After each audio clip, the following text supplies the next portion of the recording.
ಕರ್ತನಲ್ಲಿ ಪ್ರಿಯ ಸಹೋದರ ಸಹೋದರಿಗಳೇ, ಇವತ್ತಿನ ದಿವಸ ನಾವು ದೇವರು ಯಾವ ರೀತಿ ನಮ್ಮ ಪ್ರಾರ್ಥನೆಗೆ ಸ್ಪಂದಿಸ್ತಾರೆ ಅನ್ನೋದನ್ನ ವಾಕ್ಯದಿಂದ ತಿಳ್ಕೊಳ್ಳೋಣ. ನಾವೆಲ್ಲ ದೇವರ ಹತ್ರ ಪ್ರಾರ್ಥನೆ ಮಾಡ್ತೀವಿ ಅನೇಕ ಸಂದರ್ಭದಲ್ಲಿ. ಆಗ ದೇವರು 4 ವಿಧವಾದಂಥ ರೀತಿಯಲ್ಲಿ ನಮ್ಮ ಪ್ರಾರ್ಥನೆಗೆ ಸ್ಪಂದಿಸ್ತಾರೆ. ಎಲ್ಲ ಒಂದೇ ರೀತಿಯಲ್ಲಿ ಇರೋದಿಲ್ಲ. ಅದನ್ನು ನಾವು ಇವತ್ತು ತಿಳ್ಕೊಳ್ಳೋಣ. ಮೊದಲನೇದಾಗಿ, ದೇವರು ಪ್ರಾರ್ಥನೆಯನ್ನು ಕೇಳಿ ನಾವು ಕೇಳಿದ್ದನ್ನು ದಯಪಾಲಿಸೋನಾಗಿದ್ದಾನೆ ನಮ್ಮ ದೇವರು. ಯಾಕಂದರೆ ನಮ್ಮನ್ನು ಪ್ರೀತಿಸುವವರಾಗಿದ್ದಾರೆ. ಮಕ್ಕಳು ತಂದೆ ಹತ್ರ ಏನಾನ ಕೇಳಿದರೆ ತಂದೆ ಅದನ್ನು ಕೊಡುವ ರೀತಿಯಲ್ಲಿ ನಮ್ಮ ದೇವರು ತನ್ನನ್ನು ಪ್ರೀತಿಸುವವರಿಗೆ ಮತ್ತು ತನ್ನನ್ನು ಭಯಭಕ್ತಿಯಿಂದ ನಂಬುವಂಥವರಿಗೆ, ತನ್ನ ಚಿತ್ತಾನುಸಾರವಾಗಿ ಪ್ರಾರ್ಥನೆ ಮಾಡುವಂಥವರಿಗೆ ಅವರು ಕೇಳಿದ್ದನ್ನ ಕೊಡುವಂಥವನಾಗಿದ್ದಾನೆ. ಅದನ್ನು ನಾವು ಅನೇಕ ಸಂದರ್ಭದಲ್ಲಿ ಅನುಭವಿಸಿದ್ದೇವೆ. ನನ್ನ ವಾಕ್ಯದಲ್ಲಿ ಕೂಡ ನೋಡುವಾಗ ದಾವೀದನ ಕೀರ್ತನೆಯಲ್ಲಿ 65ನೇ ಕೀರ್ತನೆಯಲ್ಲಿ ಕೂಡ ಆತನ ಹೇಳುವಂಥ ಕೆಲವು ಮಾತುಗಳನ್ನ ನಾವು ಈ ಸಂದರ್ಭದಲ್ಲಿ ಓದೋಣ. ಕೀರ್ತನೆ 65:1. ದೇವರೇ, ಚಿಯೋನಿನಲ್ಲಿ ನಿನಗೋಸ್ಕರ ಸ್ತೋತ್ರವು ಸಿದ್ಧವಾಗಿದೆ, ಹರಕೆಗಳು ನಿನಗೆ ಸಲ್ಲುತ್ತವೆ. ಪ್ರಾರ್ಥನೆಯನ್ನು ಕೇಳುವವನೇ, ನರರೆಲ್ಲರೂ ನಿನ್ನ ಬಳಿಗೆ ಬರುವರು. ನೋಡಿ, ಪ್ರಾರ್ಥನೆಯನ್ನು ಕೇಳುವವನೇ, ನರರೆಲ್ಲರೂ ನಿನ್ನ ಬಳಿಗೆ ಬರುವರು ಅನ್ನುವಾಗ ದೇವರು ಪ್ರಾರ್ಥನೆಯನ್ನು ಕೇಳುವಂತನಾಗಿದೆ. ಆದ್ದರಿಂದನೇ ದೇವರ ಹತ್ರ ಹೋಗಿ ನಾವು ಪ್ರಾರ್ಥನೆ ಮಾಡ್ತೀವಿ ಅಲ್ವ. ಅದನ್ನು ಎಲ್ಲರೂ ಅನುಭವಿಸಿದ್ದೀವಿ ನಾವು. ಇನ್ಫ್ಯಾಕ್ಟ್ ಲೋಕದಲ್ಲಿರೋ ಎಲ್ಲರೂ ಆ ದೇವರ ಹತ್ರನೇ ಹೋಗಿ ಪ್ರಾರ್ಥನೆ ಮಾಡ್ತಾರೆ. ಅನೇಕರಿಗೆ ಅಫ್ಕೋರ್ಸ್ ದೇವರ ನಿಜ ಸ್ವರೂಪ ಗೊತ್ತಿಲ್ಲದಿರ್ಬೋದು, ಆದರೆ ಅವರು ಪ್ರಾರ್ಥನೆ ಮಾಡುವಾಗ ತನ್ನನ್ನು ಸೃಷ್ಟಿಸಿದಾತನು, ಲೋಕನ ಸೃಷ್ಟಿಸಿದಾತನು ಅಂತ ಅವರು ಅಂದ್ಕೊಂಡೇ ಅವರು ಪ್ರಾರ್ಥನೆ ಮಾಡ್ತಿರ್ತಾರೆ. ಅದರಿಂದ ನಾವು ನೋಡುವಾಗ ವಿಶೇಷವಾಗಿ ನಿಜವಾದ ದೇವರನ್ನು ತಿಳಿದುಕೊಂಡು ಆತನ ಚಿತ್ತಾನುಸಾರವಾಗಿ ಪ್ರಾರ್ಥನೆ ಮಾಡೋರಂಥ ಪ್ರಾರ್ಥನೆಯನ್ನು ದೇವರು ಕೇಳ್ತಾನೆ ಅನ್ನೋದೇ ಇಲ್ಲಿ ನಾವು ಇನ್ನೊಂದ್ಸತಿ ಓದೋಣ. ಪ್ರಾರ್ಥನೆಯನ್ನು ಕೇಳುವವನೇ, ನರರೆಲ್ಲರೂ ನಿನ್ನ ಬಳಿಗೆ ಬರುವರು. ನೋಡಿದ್ರ, ನಿನ್ನ ಬಳಿಗೆ ಬರುವರು. ಅವ್ರ ಬಳಿಗೆ ನಾವು ಬರಬೇಕಂದ್ರೂ ಆತನೇ ನಮ್ಮನ್ನು ಆರಿಸ್ಕೊಂಡು ಬರಮಾಡಿಸ್ಕೊಳ್ಬೇಕು. ಅದನ್ನು ನೆಕ್ಸ್ಟ್ ವಚನದಲ್ಲಿ ನೋಡ್ಬೋದು. ನನ್ನ ಪಾಪಗಳನ್ನು ನಿವಾರಿಸಲು ನನ್ನಿಂದಾಗುವುದಿಲ್ಲ, ಆದರೆ ನಮ್ಮ ದೋಷ ಪರಿಹಾರಕನು ನೀನೇ. ನೋಡ್ದ, ಫಸ್ಟ್ ಆಫ್ ಆಲ್ ಆತನ ಪರಿಶುದ್ಧವಾದ ದೇವರು. ನಾವು ಪಾಪಿಗಳು, ನಮ್ಮ ಪಾಪಗಳು ಪರಿಹಾರ ಆಗಬೇಕು. ನಮ್ಮ ಪ್ರಾರ್ಥನೆ ಕೇಳಲ್ಪಡಬೇಕಂದ್ರೆ ನಮ್ಮ ಪಾಪಗಳು ಪರಿಹಾರ ಆಗಬೇಕು. ಅದಕ್ಕೆ ಯಾವ ರೀತಿ ದೇವರು ನಮ್ಮ ಪಾಪನ ಪರಿಹಾರ ಮಾಡ್ತಾರಂದರೆ, ನಮ್ಮೆಲ್ಲರಿಗೂ ಗೊತ್ತು, ತನ್ನ ಒಬ್ಬನೇ ಮಗನಾದಂಥ ಯೇಸು ಕ್ರಿಸ್ತನನ್ನು ಶಿಲುಬೆಯಲ್ಲಿ ನಮಗಾಗಿ ಒಪ್ಪಿಸಿ ಆತನ ರಕ್ತದಿಂದ ನಮ್ಮ ಪಾಪವನ್ನು ತೊಳೆಯುವಂತನಾಗಿದ್ದಾನೆ. ಅದರಿಂದ ನಾವು ತಂದೆಯಾದ ದೇವರ ಹತ್ರ ಯೇಸು ಸ್ವಾಮಿಯ ಮೂಲಕ ನಾವು ಬರುವಾಗ ನಮ್ಮ ಪಾಪಗಳು ನಿವಾರಣೆ ಆಗ್ತದೆ. ಆಮೇಲೆ ನೆಕ್ಸ್ಟು 4ನೇ ವಚನ ಓದೋಣ. ನಿನ್ನ ಅಂಗಳದಲ್ಲಿ ವಾಸಿಸುವವರಾಗಿ ನಿನ್ನ ಸನ್ನಿಧಿಯಲ್ಲಿ ಸೇವೆ ಮಾಡುವುದಕ್ಕೋಸ್ಕರ ಯಾರನ್ನು ಆರಿಸಿಕೊಳ್ಳುತ್ತೀಯೋ ಅವರೇ ಧನ್ಯರು. ನೀನು ವಾಸಿಸುವ ಮಹಾಪವಿತ್ರಾಲಯದ ಸೌಭಾಗ್ಯದಿಂದ ನಮಗೆ ಸಂತೃಪ್ತಿಯಾಗಲಿ. ನೋಡಿದ್ರ, ನೀನು ಯಾರನ್ನ ಆರಿಸ್ಕೊಂಡು ನಿನ್ನ ಆಲಯದಲ್ಲಿ ಬಂದು ನಿನ್ನನ್ನು ಆರಾಧಿಸುವಂತೆ, ನಿನ್ನನ್ನು ಸೇವಿಸುವಂತೆ ಮಾಡಿದಾರೋ ಅವರು ಧನ್ಯರು. ಅದರಿಂದ ಸೋದರ ನಾವೆಲ್ಲರೂ ಆರಾಧನೆ ಮಾಡೋಕ್ಕೆ ದೇವರ ಹತ್ರ ಹೋಗ್ತೀವಿ. ಭಾನುವಾರದಲ್ಲಿ ನಾವು ಸಭೆಯಾಗಿ ಕೂಡಿಕೊಳ್ತೀವಿ, ದೇವನ ಆರಾಧನೆ ಮಾಡ್ತೀವಿ, ದೇವರ ಸೇವೆ ಮಾಡ್ತೀವಿ. ಅಂದರೆ ಇದು ಆತನ ಕೃಪೆ. ಆತ ನಮ್ಮನ್ನು ಆರಿಸಿಕೊಂಡು ನಮ್ಮನ್ನು ಬರಗೊಳಿಸಿದ್ದಾನೆ. ಅದಕ್ಕಾಗಿ ನಾವು ದೇವರಿಗೆ ಸ್ತೋತ್ರ ಹೇಳಬೇಕು ಅಲ್ವಾ. ದೇವರ ಸಭೆಗೆ ಹೋಗಿ ಆತನ ಆರಾಧಿಸೋದು ಅಂದರೆ, ಆತನ ಸೇವೆ ಮಾಡೋದು ಅಂದರೆ ಎಷ್ಟು ದೊಡ್ಡ ಶ್ರೇಷ್ಠವಾದಂಥ ಒಂದು ಆಶೀರ್ವಾದ ಆತನಿಂದ ನಮಗೆ ದೊರಕಿದೆ ಅನ್ನೋದನ್ನ ನಾವು ತಿಳ್ಕೊಳ್ಬೇಕು. ಆಮೇಲೆ, ನಮ್ಮ ರಕ್ಷಕನಾದ ದೇವರೇ, ನೀನು ಭಯಂಕರ ಮಹತ್ ಕಾರ್ಯಗಳನ್ನು ನಡೆಸಿ ನಿನ್ನ ನೀತಿಗನುಸಾರವಾಗಿ ನಮಗೆ ಸದುತ್ತರವನ್ನು ದಯಪಾಲಿಸುವಿ. ಭೂಮಿಯ ಎಲ್ಲಾ ಕಡೆಯವರ, ಬಹುದೂರ ಸಮುದ್ರದ ಆಚೆ ಎಲ್ಲಾ ನಿವಾಸಿಗಳ ನಂಬಿಕೆಗೆ ಆಧಾರನು ನೀನೇ. ನೋಡಿದ್ರ, ಎಲ್ಲೆಲ್ಲಿ ದೂರ ದೂರ ದೇಶಗಳಿಂದ ಪರ್ವತ ಸಮುದ್ರ ದಾಟಿ ಹೋದ್ರೂ ಎಲ್ಲರಿಗೂ ನಿರೀಕ್ಷೆ ಕೊಡುವಂಥವನು ನೀನೇ. ನಮ್ಮ ಪ್ರಾರ್ಥನೆಗೆ ಸದುತ್ತರವನ್ನು ಕೊಡುವಂಥವನು, ಅದು ಭಯಂಕರವಾದಂಥ ರೀತಿಯಲ್ಲಿ ನಮಗೆ ಆನ್ಸರ್ ಮಾಡ್ತೀಯ ಸದುತ್ತರನ ಕೊಡ್ತೀಯ ಅಂತ ಹೇಳ್ತಿದ್ದಾರೆ ಅಲ್ವಾ. ನಿಜವಾಗ್ಲೂ ನಾವೆಲ್ಲ ಅದನ್ನು ಅನುಭವಿಸಿದ್ದೀವಿ. ನಾವು ಎಷ್ಟು ಒಂದು ಸನ್ನಿವೇಶದಲ್ಲಿ ನಾವು ಪ್ರಾರ್ಥನೆ ಮಾಡುವಾಗ ದೇವರು ಭಯಂಕರವಾದಂಥ ಒಂದು ರೀತಿಯಲ್ಲಿ ನಮ್ಮನ್ನು ಕಾಪಾಡ್ತಾರೆ, ನಮ್ಮನ್ನು ನಡೆಸ್ತಾರೆ, ನಮಗೆ ಬೇಕಾದದ್ದನ್ನು ಕೊಡ್ತಿದ್ದಾರೆ. ನೋಡುವಾಗ ನಿಜವಾಗ್ಲೂ ಆವಸಮ್ ಅಂತ ಇಂಗ್ಲೀಷಲ್ಲಿ ಹೇಳ್ತೀವಿ, ಅಂದರೆ ಭಯಂಕರ ಅಂದರೆ ಅದ್ಭುತವಾಗಿ ನಮ್ಮ ಪ್ರಾರ್ಥನೆಗಳನ್ನು ಕೇಳುವಂಥವನಾಗಿದ್ದಾನೆ. ಅದನ್ನೆಲ್ಲ ನಾವು ಅನುಭವಿಸಿ ತಿಳ್ಕೊಂಡಿದ್ದೀವಿ. ಅದರಿಂದ ಮೊದಲನೇದಾಗಿ ದೇವರು ನಮ್ಮ ಪ್ರಾರ್ಥನೆಗೆ ಸ್ಪಂದಿಸುವ ರೀತಿ ಏನಂದರೆ, ನಾವು ಕೇಳಿದ್ದನ್ನು ಗ್ರಾಂಟ್ ಮಾಡ್ತಾರೆ, ಕೊಡ್ತಾರೆ. ಅಲ್ಲರ ಅದನ್ನು ನೀಡುವಂಥವನಾಗಿದ್ದಾನೆ, ಪ್ರಾರ್ಥನೆಗೆ ಸದುತ್ತರವನ್ನು ನೀಡುವಂಥವನಾಗಿದ್ದಾನೆ. ಅಂದರೆ ನಾವು ಪ್ರಾರ್ಥನೆ ಮಾಡುವಾಗ ನಮ್ಮ ಹೃದಯದಲ್ಲಿ ಪಾಪಗಳನ್ನು, ಕೆಟ್ಟ ಒಂದು ಅಭಿಪ್ರಾಯಗಳನ್ನು, ಆಲೋಚನೆಗಳನ್ನು ಇಟ್ಕೊಂಡು ಪ್ರಾರ್ಥನೆ ಮಾಡಬಾರ್ದು. ಆ ರೀತಿ ಮಾಡಿದ್ರೆ ದೇವರು ಕೇಳಲ್ಲ. ಅದನ್ನು ಅದೇ 66ನೇ ಅಧ್ಯಾಯ 18ರಿಂದ ನಾವು ಓದುವಾಗ ಕೀರ್ತನೆಯಲ್ಲಿ ದಾವೀದ ಹೇಳೋದನ್ನ ಓದ್ಬೋದು. ನಾನು ಕೆಟ್ಟತನದ ಮೇಲೆ ಮನಸ್ಸಿಟ್ಟಿದ್ದರೆ ಸ್ವಾಮಿಯು ನನ್ನ ವಿಜ್ಞಾಪನೆಯನ್ನು ಕೇಳುತ್ತಿದ್ದಿಲ್ಲ. ನೋಡಿದ್ರ, ಕೆಟ್ಟ ಮನಸ್ಸಿಂದ ನಾವು ಪ್ರಾರ್ಥನೆ ಮಾಡಿದ್ರೆ ಸ್ವಾಮಿ ನನ್ನ ಪ್ರಾರ್ಥನೆನ ಕೇಳ್ತಿರ್ಲಿಲ್ಲ. ಆದರೆ ದೇವರು ನನ್ನ ಮೊರೆಯನ್ನು ಲಕ್ಷಿಸಿ ಕೇಳಿದ್ದಾನಲ್ಲ. ನೋಡಿದ್ರ, ದೇವರು ನನ್ನ ಮೊರೆಯನ್ನು ಲಕ್ಷಿಸಿ ನಾವು ಪ್ರಾರ್ಥನೆ ಮಾಡ್ತಿದ್ದೀವಿ, ಅಳ್ತೀವಿ, ಆತನ ಮುಂದೆ ಜಪ ಮಾಡುವಾಗ ಅದನ್ನು ಲಕ್ಷಿಸಿದ್ರು ಅಂತ ಹೇಳ್ತಿದ್ದಾರೆ ನೋಡಿ. ಆಮೇಲೆ ಆತನು ನನ್ನ ಬಿನ್ನಹವನ್ನು ತಿರಸ್ಕರಿಸಲಿಲ್ಲ, ನನ್ನ ಮೇಲಿನ ತನ್ನ ದಯೆಯನ್ನು ತಪ್ಪಿಸಿ ಬಿಡಲಿಲ್ಲ. ದೇವರಿಗೆ ಸ್ತೋತ್ರವಾಗಲಿ. ನೋಡಿ, ಎಷ್ಟು ಸತಿ ನಾವು ಮಿಸ್ಟೇಕ್ಸ್ ಮಾಡಿಬಿಡ್ತೀವಿ, ತಪ್ಪು ಮಾಡಿದ್ರೆ ಆತನ ಕೇಳೋದಿಲ್ಲ. ಆದರೂ ನಮ್ಮ ತಪ್ಪುಗಳನ್ನು ನಾವು ಒಪ್ಪಿಕೊಂಡು ಸ್ವಾಮಿಯ ರಕ್ತದಿಂದ ತೊಳ್ಕೊಂಡು ಹೋಗುವಾಗ ಆತನು ನಮ್ಮ ಪ್ರಾರ್ಥನೆಗಳನ್ನು, ವಿಜ್ಞಾಪನೆಗಳನ್ನು ತಳ್ಳದೆ ಕೇಳಿಸ್ಕೊಂಡು ಕೃಪೆ ಕೊಡುವನಾಗಿರ್ತಾನೆ ಅಲ್ವಾ. ಎಷ್ಟು ನಿಜ ಅಲ್ವಾ. ನಾವು ತಪ್ಪು ಮಾಡ್ತೀವಿ, ಅದೇ ನಾವು ರಿಯಲೈಸ್ ಮಾಡಿಕೊಂಡು ಕ್ಷಮಾಪಣೆ ಕೇಳ್ತೀವಿ, ಆಗ ನಮ್ಮನ್ನು ಕ್ಷಮಿಸ್ತಾರೆ, ಆಮೇಲೆ ನಮ್ಮ ಪ್ರಾರ್ಥನೆ ಕೂಡ ಕೇಳ್ತಾರೆ. ಅಂಥ ದೇವರಾಗಿದ್ದಾರೆ ನಮ್ಮ ದೇವರು ಅನ್ನೋದನ್ನ ನೋಡ್ಬೋದು. ಆಮೇಲೆ ಇನ್ನೊಂದು ಸತಿ ಓದಿ ಅದನ್ನು. ಆತನು ನನ್ನ ಬಿನ್ನಹವನ್ನು ತಿರಸ್ಕರಿಸಲಿಲ್ಲ, ನನ್ನ ಮೇಲಿನ ತನ್ನ ದಯೆಯನ್ನು ತಪ್ಪಿಸಿ ಬಿಡಲಿಲ್ಲ. ದೇವರಿಗೆ ಸ್ತೋತ್ರವಾಗಲಿ. ಎಷ್ಟು ಸ್ತೋತ್ರ ಹೇಳಬೇಕು. ಅದು ಇನ್ನೊಂದು ವಿಷಯ ಏನಂದರೆ, ನಾವು ಪ್ರಾರ್ಥನೆ ಮಾಡ್ತಿರುವಾಗಲೇ ತಕ್ಷಣಕ್ಕೆ ದೇವರು ಉತ್ತರ ಕೊಡ್ತಾರೆ, ಆನ್ಸರ್ ಮಾಡ್ತಾರೆ. ಅದು ನಾವು ಕೇಳಿದ್ದನ್ನು ಕೊಡೋದು ಮಾತ್ರ ಅಲ್ಲ, ಅದು ಟೈಮು ಕೂಡ ನೋಡಿ.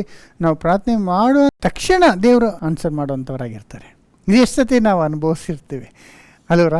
ನಾವು ಇನ್ನೂ ಪ್ರಾರ್ಥನೆ ಮಾಡ್ತಾ ಇರ್ತೀವಿ, ಇನ್ನೂ ಮುಗಿಸಿರಲ್ಲ, ಅಷ್ಟರೊಳಗೆ ದೇವರು ಆನ್ಸರ್ ಮಾಡಿರ್ತಾರೆ. ಎಷ್ಟು ಅದ್ಭುತ, ನಮಗೆ ಎಷ್ಟು ಸಂತೋಷ ಆಗ್ತದೆ. ದೇವರು ಈ ರೀತಿ ನಮ್ಮ ಪ್ರಾರ್ಥನೆಗೆ ಲಕ್ಷ್ಯ ಕೊಟ್ಟು ನಮಗೆ ಕೃಪೆನ ದೇವರು ನೀಡ್ತಾರೆ ಅಂತ.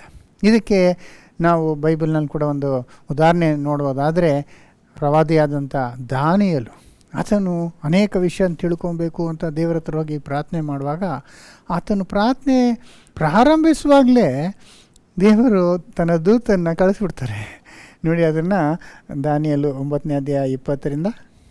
ನಾನು ಬಾಯಿ ಬಿಟ್ಟು ಬೇಡಿಕೊಂಡು ನನ್ನ ಮತ್ತು ನನ್ನ ಜನರಾದ ಇಸ್ರಾಯೇಲ್ಯರ ಪಾಪವನ್ನು ಅರಿಕೆ ಮಾಡುತ್ತಾ ನನ್ನ ದೇವರ ಪವಿತ್ರ ಪರ್ವತದ ವಿಷಯವಾಗಿ ನನ್ನ ದೇವರಾದ ಯೆಹೋವನಿಗೆ ಭಿನ್ನವಿಸಿ ಪ್ರಾರ್ಥಿಸುತ್ತಿರುವಾಗಲೇ. ನೋಡಿದ್ರ, ಪ್ರಾರ್ಥಿಸುತ್ತಿರುವಾಗಲೇ ಅಂದರೆ ಫಸ್ಟು ಪಾಪವನ್ನು ಒಪ್ಪಿಕೊಂಡು ತನ್ನ ಪಾಪಕ್ಕಾಗಿ, ತನ್ನ ಜನಗಳ ಪಾಪಕ್ಕಾಗಿ ಪಶ್ಚಾತ್ತಾಪ ಪಟ್ಟು ಆತನು ಪ್ರಾರ್ಥಿಸೋದು ಪ್ರಾರಂಭಿಸುವಾಗಲೇ.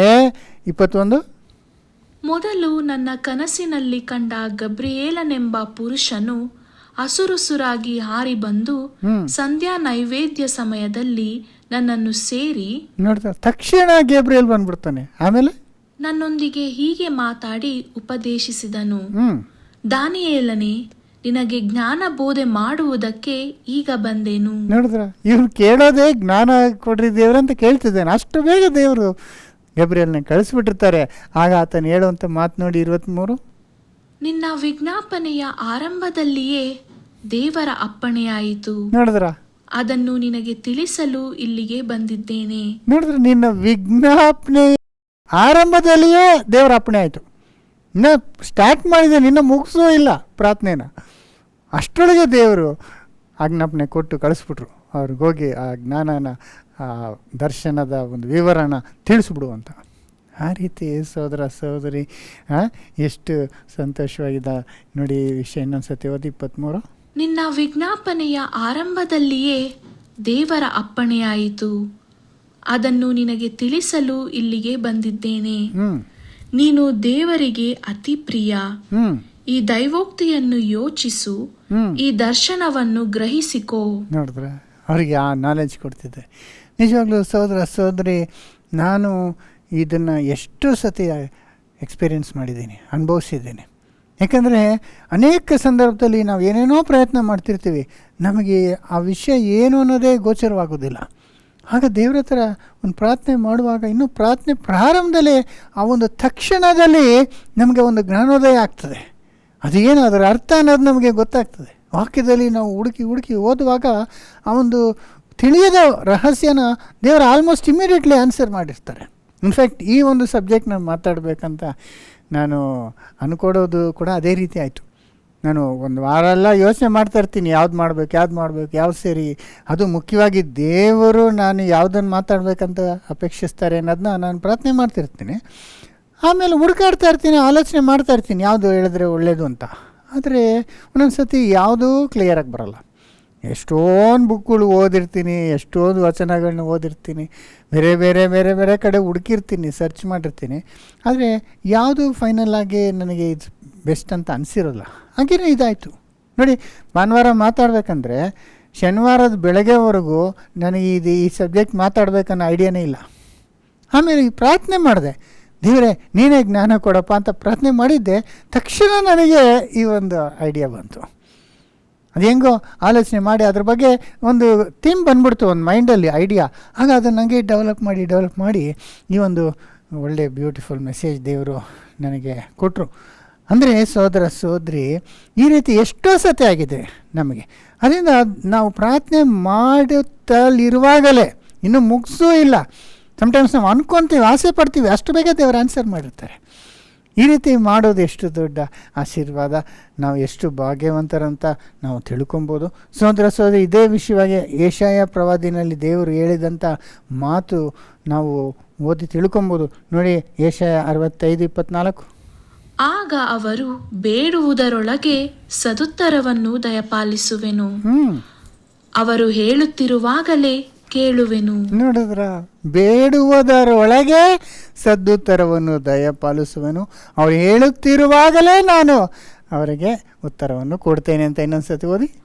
ಆಗ ಅವರು ಬೇಡುವುದರೊಳಗೆ ಸದುತ್ತರವನ್ನು ದಯಪಾಲಿಸುವೆನು, ಅವರು ಹೇಳುತ್ತಿರುವಾಗಲೇ ಕೇಳುವೆನು. ನೋಡಿದ್ರ ಅಲ್ವಾ ಸಹೋದರ ಸಹೋದರಿ, ಎಷ್ಟೋ ಸತಿ ಎಮರ್ಜೆನ್ಸಿ ಸಿಚುವೇಶನ್ಗಳಲ್ಲಿ ನಾವು ಕೇಳಿದ ತಕ್ಷಣವೇ ನಡೆದಿರ್ತದೆ. ನಾವು ಅಂದ್ಕೊಂಡಿರ್ತೀವಿ, ಅಷ್ಟು ಬೇಗ ದೇವರು ಅದನ್ನು ನೆರವೇರಿಸಿರ್ತಾರೆ. ಎಷ್ಟು ನಮಗೆ ಸಂತೋಷ ಆಗ್ತದೆ ಅಲ್ವರ.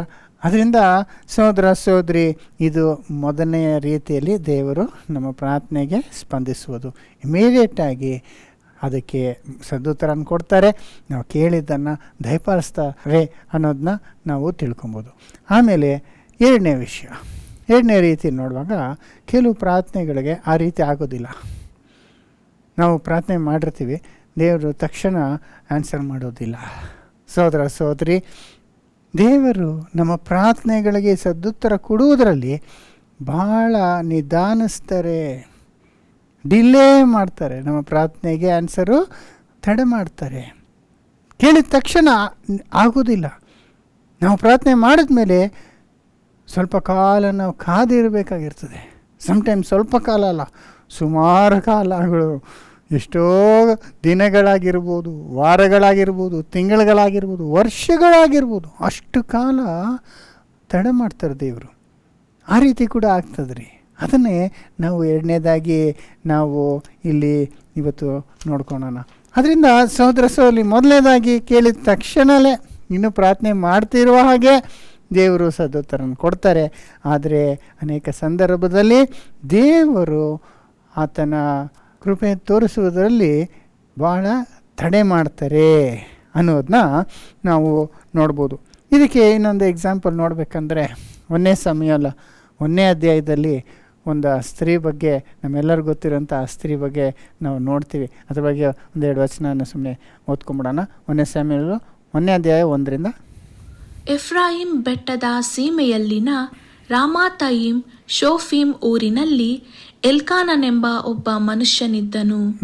ಇವನು ಯೆರೋಹಾಮನ ಮಗನು, ಎಲಿಹುವಿನ ಮೊಮ್ಮಗನು, ತೋಹುವಿನ ಮರಿಮಗನು ಆಗಿದ್ದನು. ತೋಹು ಎಂಬವನು ಎಫ್ರಾಯಿಮ್ಯನಾದ ಶೂಫನ ಮಗನು. ನೋಡಿ, ಎಲ್ಕಾನ ಅಂತ ಒಬ್ಬ ಇರ್ತಾನೆ. ಅವನ ಬಗ್ಗೆ ಹೇಳುವಾಗ ಅವನ ಬಗ್ಗೆ ಎಲ್ಲ ಮೀನಿಂಗ್ ಅವನಿಗೆ ಎಂತಿ ಬಗ್ಗೆ ಹೇಳ್ತಾರೆ ನೋಡಿ. ನೆಕ್ಸ್ಟ್, ಎಲ್ಕಾನನಿಗೆ ಹನ್ನಳು ಪೆನಿನ್ನಳು ಎಂಬ ಇಬ್ಬರು ಹೆಂಡತಿಯರಿದ್ದರು. ನೋಡಿದ್ರ, ಇಬ್ಬರು ಹೆಂಡತಿದ್ರು. ಆ ಕಾಲದಲ್ಲಿ ಆ ಥರ ಇತ್ತು. ಅದರಿಂದ ಆ ಎಲ್ಕಾನ ಅನ್ನೋನಿಗೆ ಹನ್ನ ಪೆನಿನಾನ ಇಬ್ಬರು ಹೆಂಡತಿರಿರ್ತಾರೆ ಅಲ್ವರ. ಹಾಗೆ ನೋಡುವಾಗ ಇವನಿಗೆ ಆ ಕಥೆ ಎಲ್ಲ ನಮ್ಗೆ ಗೊತ್ತಿದೆ. ಅನ್ನ ಮೇಲೆ ತುಂಬ ಇಷ್ಟ, ಪ್ರೀತಿ. ಆದರೆ ಪೆನಿನ ಮೇಲೆ ಸ್ವಲ್ಪ ಕಮ್ಮಿನೇ. ಅದರಿಂದ ಇವರು ವರ್ಷ ಆಲಯಕ್ಕೆ ಹೋಗ್ತಿರ್ತಾರೆ. ಹೋಗಿ ಆ ದೇವರು ಹೇಳಿದಂಥ ಯಜ್ಞಗಳನ್ನೆಲ್ಲ ಸಮರ್ಪಿಸ್ತಿರ್ತಾರೆ. ಆಗ ಯಜ್ಞನ ಸಮರ್ಪಿಸಿದ್ಮೇಲೆ ಅದನ್ನು ಇವರು ವಾಪಸ್ ಕೊಡ್ತಾರಲ್ಲ, ಆ ಮಾಂಸದಲ್ಲಿ, ಆ ತಿಂಡಿ ಪದಾರ್ಥಗಳಲ್ಲಿ ಎಲ್ಲರಿಗೂ ಭಾಗ್ಯ ಮಾಡಿ ಕೊಡುವಾಗ ಹನ್ನಾಗೆ 2ರಷ್ಟು ಕೊಟ್ಟಿರ್ತಾನೆ. ಪ್ರತಿ ಸತಿ 2ರಷ್ಟು ಕೊಡ್ತಾನೆ. ಯಾಕಂದರೆ ಅನ್ನ ಮೇಲೆ ಅಷ್ಟು ಪ್ರೀತಿ. ಆದರೆ ಹನ್ನಾಗೆ ಮಕ್ಕಳಾಗಿರಲ್ಲ.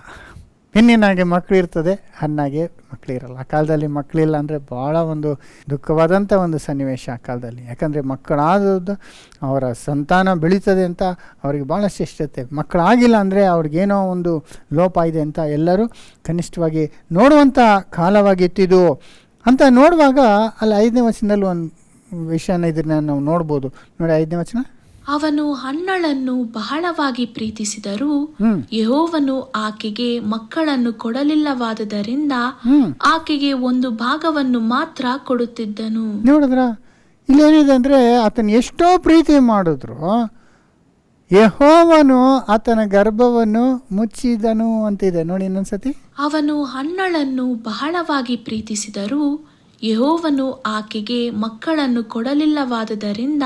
ನೋಡಿ, ಮಕ್ಕಳನ್ನು ಯೆಹೋವನು ಕೊಡಲಿಲ್ಲ. ಇಂಗ್ಲೀಷಲ್ಲಿ god had shut up Har whom ಅಂತಿದೆ. ಮಕ್ಕಳಾಗ್ದಂಗೆ ಮಾಡಿಬಿಟ್ಟಿದ್ರು ಯೆಹೋವ.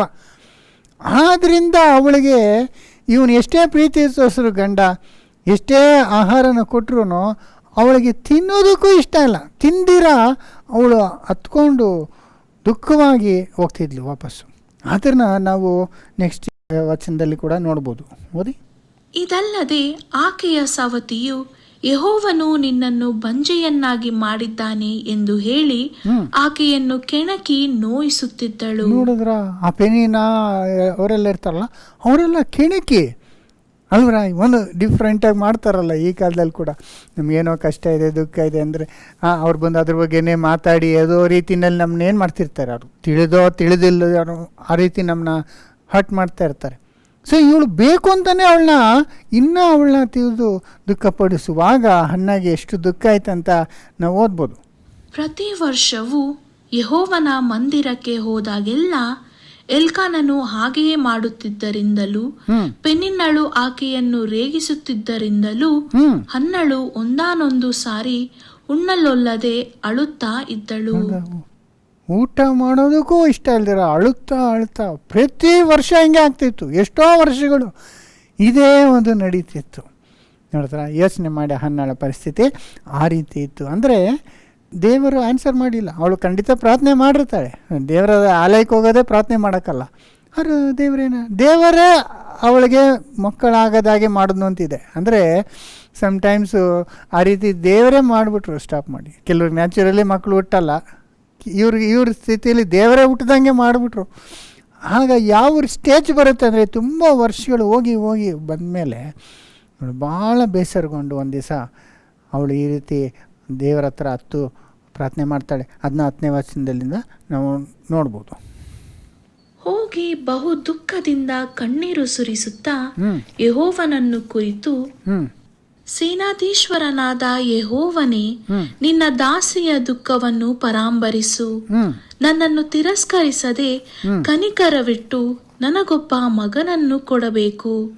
ಅವನು ಜೀವದಿಂದಿರುವ ತನಕ ನಿನ್ನವನಾಗಿಯೇ ಇರುವ ಹಾಗೆ ನಿನಗೆ ಪ್ರತಿಷ್ಠಿಸಿಕೊಡುವೆನು. ಅವನ ತಲೆಯ ಮೇಲೆ ಕ್ಷೌರ್ಯ ಕತ್ತಿಯನ್ನು ಬರಗೊಡುವುದಿಲ್ಲ ಎಂದು ಪ್ರಾರ್ಥಿಸಿ ಹರಕೆ ಮಾಡಿದಳು. ನೋಡಿದ್ರ ಸಹೋದರ ಸಹೋದರಿ, ಆಗ ಇವಳು ನೋಡಿ ನೋಡಿ ನೋಡಿ ಫೈನಲಿ ಒಂದು ದಿವಸ ಭಾಳ ದುಃಖದಿಂದ ಈ ರೀತಿ ಪ್ರಾರ್ಥನೆ ಮಾಡಿ ಒಂದು ಪ್ರತಿಜ್ಞೆ ಕೂಡ ಮಾಡ್ತಾಳೆ. ಏನಂದರೆ, ದೇವರೇ, ನನ್ನ ಪ್ರಾರ್ಥನೆಯನ್ನು ಕೇಳಿ ನನಗೊಂದು ಮಗನ ಕೊಟ್ಟರೆ ನಾನು ಖಂಡಿತವಾಗಿ ಆತನ ನಿನ್ನ ಸೇವೆಗೇನೆ ಅರ್ಪಿಸ್ಬಿಡ್ತೀನಿ ಅಂತ ಒಂದು ಪ್ರತಿಜ್ಞೆ ಮಾಡಿಬಿಡ್ತಾಳೆ ದೇವರ ಹತ್ರ ಹೋಗಿ. ನೋಡಿದ್ರ, ಆಗಲೇ ಆ ಒಂದು ಪ್ರೀಸ್ಟ್ ಅಂದರೆ ಯಾಜಕನು ನೋಡಿ ಫಸ್ಟ್ ಅಪಾರ್ಥ ಮಾಡ್ಕೊತಾನೆ, ಆಮೇಲೆ ನಿನ್ನ ದೇವರು ನೀನು ಕೇಳಿದ್ನ ಆನ್ಸರ್ ಮಾಡ್ತಾನೆ ಹೋಗು ಅಂತ ಹೇಳಿ ಕಳಿಸ್ತಾರೆ. ಹಾಗೆ ಅವಳಿಗೆ ಮಗು ಹುಟ್ಬಿಡ್ತದೆ ಅಲ್ವರ. ಮಗು ಹುಟ್ಟಿ ಅವಳು ಅದನ್ನು ಬೆಳೆಸಿ ಅವನು ಸ್ವಲ್ಪ ದೊಡ್ಡವನಾದಮೇಲೆ ಆಲಯಕ್ಕೆ ಕರ್ಕೊಂಬಂದು ದೇವರ ಸೇವೆಗಾಗಿ ಅರ್ಪಿಸ್ಬಿಡ್ತಾಳೆ ಅಲ್ವರ. ಇದೇ ಹನ್ನಳ ಕತೆ.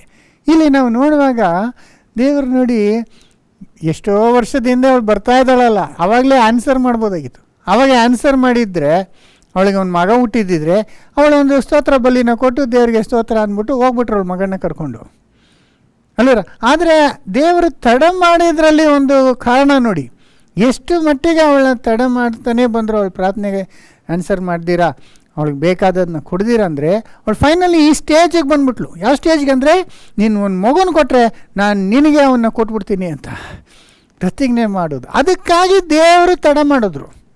ನೋಡಿದ್ರಾ, ಇಮಿಡಿಯೇಟಾಗಿ ಕೊಟ್ಬಿಟ್ಟಿದ್ದಿದ್ರೆ ಅವಳು ಮಗುನ ಪಡ್ಕೊಂಡು ಅವಳು ಸ್ತೋತ್ರ ಹೇಳಿ ಕರ್ಕೊಂಡು ಹೋಗ್ಬಿಡ್ತಾಯಿದ್ಲು. ಅರೆ, ನಮಗೆ ಒಂದು ದೊಡ್ಡ ಪ್ರವಾದಿ ದೇವರ ಸೇವಕನೇ ಸಿಗ್ತಿರ್ಲಿಲ್ಲ. ದೇವರಿಗೆ ಆ ಒಂದು ಸೇವಕ ಬೇಕಿತ್ತು. ಅದು ಎಂಥ ಸೇವಕ ಅಂದರೆ, ಇಸ್ರಾಯೇಲ್ನಲ್ಲಿ ಬಹಳ ದೊಡ್ಡ ಪ್ರವಾದಿ ಮತ್ತು ಯಾಜಕನಾಗಿ ಇಲ್ಲದಿದ್ದರೂ ಯಾಜಕನ ಹಾಗೆ ದೇವರ ಒಂದಿಗೆ ಮಾತನಾಡುವಂಥವನಾಗಿದ್ದನು. ಮತ್ತು ಒಂದು ಜಡ್ಜಾಗಿ, ನ್ಯಾಯಾಧಿಪತಿಯಾಗಿ ಇಸ್ರಾಯೇಲ್ನೇ ಒಂದು ನಡೆಸ್ತಿದ್ದಂಥ ಒಂದು ವ್ಯಕ್ತಿ. ಅದರಿಂದ ಮಾತ್ರ ಅಲ್ಲ, ಈ ವಾಸ್ ಎ ಕಿಂಗ್ ಮೇಕರ್, ಅಂದರೆ ರಾಜನ್ನು ಅಭಿಷೇಕ ಮಾಡಿದೆ ಆತನೇ. ಅಂದರೆ ಎಷ್ಟು ದೊಡ್ಡ ಒಂದು ಸೇವಕನು ಅವನು ಬಂದನು.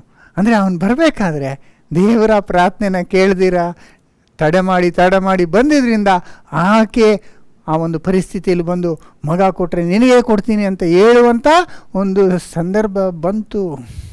ನೋಡಿದ್ರೆ, ಅದರಿಂದ ಯೋಚನೆ ಮಾಡಿ, ಸುಮ್ಮನೆ ಮಕ್ಕಳನ್ನ ಪಡ್ಕೊಳ್ಳೋದಕ್ಕಿಂತ ಎಷ್ಟು ದೊಡ್ಡ ದೇವರ ಸೇವಕನನ್ನು ಪಡ್ಕೊಳ್ಳೋಂಥ ಆಶೀರ್ವಾದ ಅವಳಿಗೆ ಸಿಕ್ತು, ದೇವರು ಕೊಟ್ಟರು. ಅದರಿಂದ ದೇವರು ಸಮ್ಟೈಮ್ಸು ತಡ ಮಾಡುವಾಗ, ಕೇಳಿದ್ನ ತಕ್ಷಣ ಕೊಡ್ದಿರ ಡಿಲೇ ಮಾಡಿಕೊಂಡೇ ಬರುವಾಗ ಎಷ್ಟು ಒಂದು ದೊಡ್ಡ ಉತ್ತಮ ಕಾರ್ಯನ ನಮಗಾಗಿ ಮಾಡುವುದಕ್ಕೋಸ್ಕರ ದೇವರು ತಡ ಮಾಡ್ತಾರೆ ಅಂತ ಕೂಡ ನಾವು ತಿಳ್ಕೊಬೋದು. ಅದನ್ನು ನಾವು ಪ್ರಾರ್ಥನೆ ಮಾಡಿ ಅವರ ಸದುತ್ತರಕ್ಕಾಗಿ ತಾಳ್ಮೆಯಿಂದ ಕಾದಿರುವುದು ಎಷ್ಟು ಮುಖ್ಯ. ಕಾದಿರುವಾಗ ದೇವರು ನಮ್ಮನ್ನೂ ಸಿದ್ಧಪಡಿಸ್ತಿರ್ತಾರೆ, ಮತ್ತು ಸಿಚುವೇಶನ್ನ ಮತ್ತು ಸಂದರ್ಭಗಳನ್ನ ಅವರು ಅನುಕೂಲವಾಗಿ ನಡೆಸೋಂಥದ್ದು ಮಾಡ್ತಿರ್ತಾರೆ ಅಲ್ವರ. ಅನೇಕದು ಆಶೀರ್ವಾದನ ಪಡ್ಕೊಳ್ಳೋಕ್ಕೆ ನಾವು ಸಿದ್ಧರಾಗಿರೋದಿಲ್ಲ. ಅನೇಕ ಸಂದರ್ಭದಲ್ಲಿ ದೇವರ ಆಶೀರ್ವಾದ ಕೊಡ್ತೀನಿ ಅಂದರೆ ನಾವು ರೆಡಿ ಇರೋದಿಲ್ಲ. ನಮ್ಮ ಮನಸ್ಥಿತಿ ಅಲ್ವಾ, ನಮ್ಮ ನಂಬಿಕೆ ವಿಷಯದಲ್ಲಾಗಲಿ, ನಾವು ದೇವರನ್ನ ಮಹಿಮೆ ಪಡಿಸೋದಕ್ಕಾಗಿ ಆಗಲಿ ಆ ಒಂದು ರೆಡಿಯಾಗಿರಲ್ಲ. ನಾವು ಸರೆಂಡರ್ ಆಗಿರೋದಿಲ್ಲ ಇನ್ನು ಅನೇಕ ವಿಷಯದಲ್ಲಿ.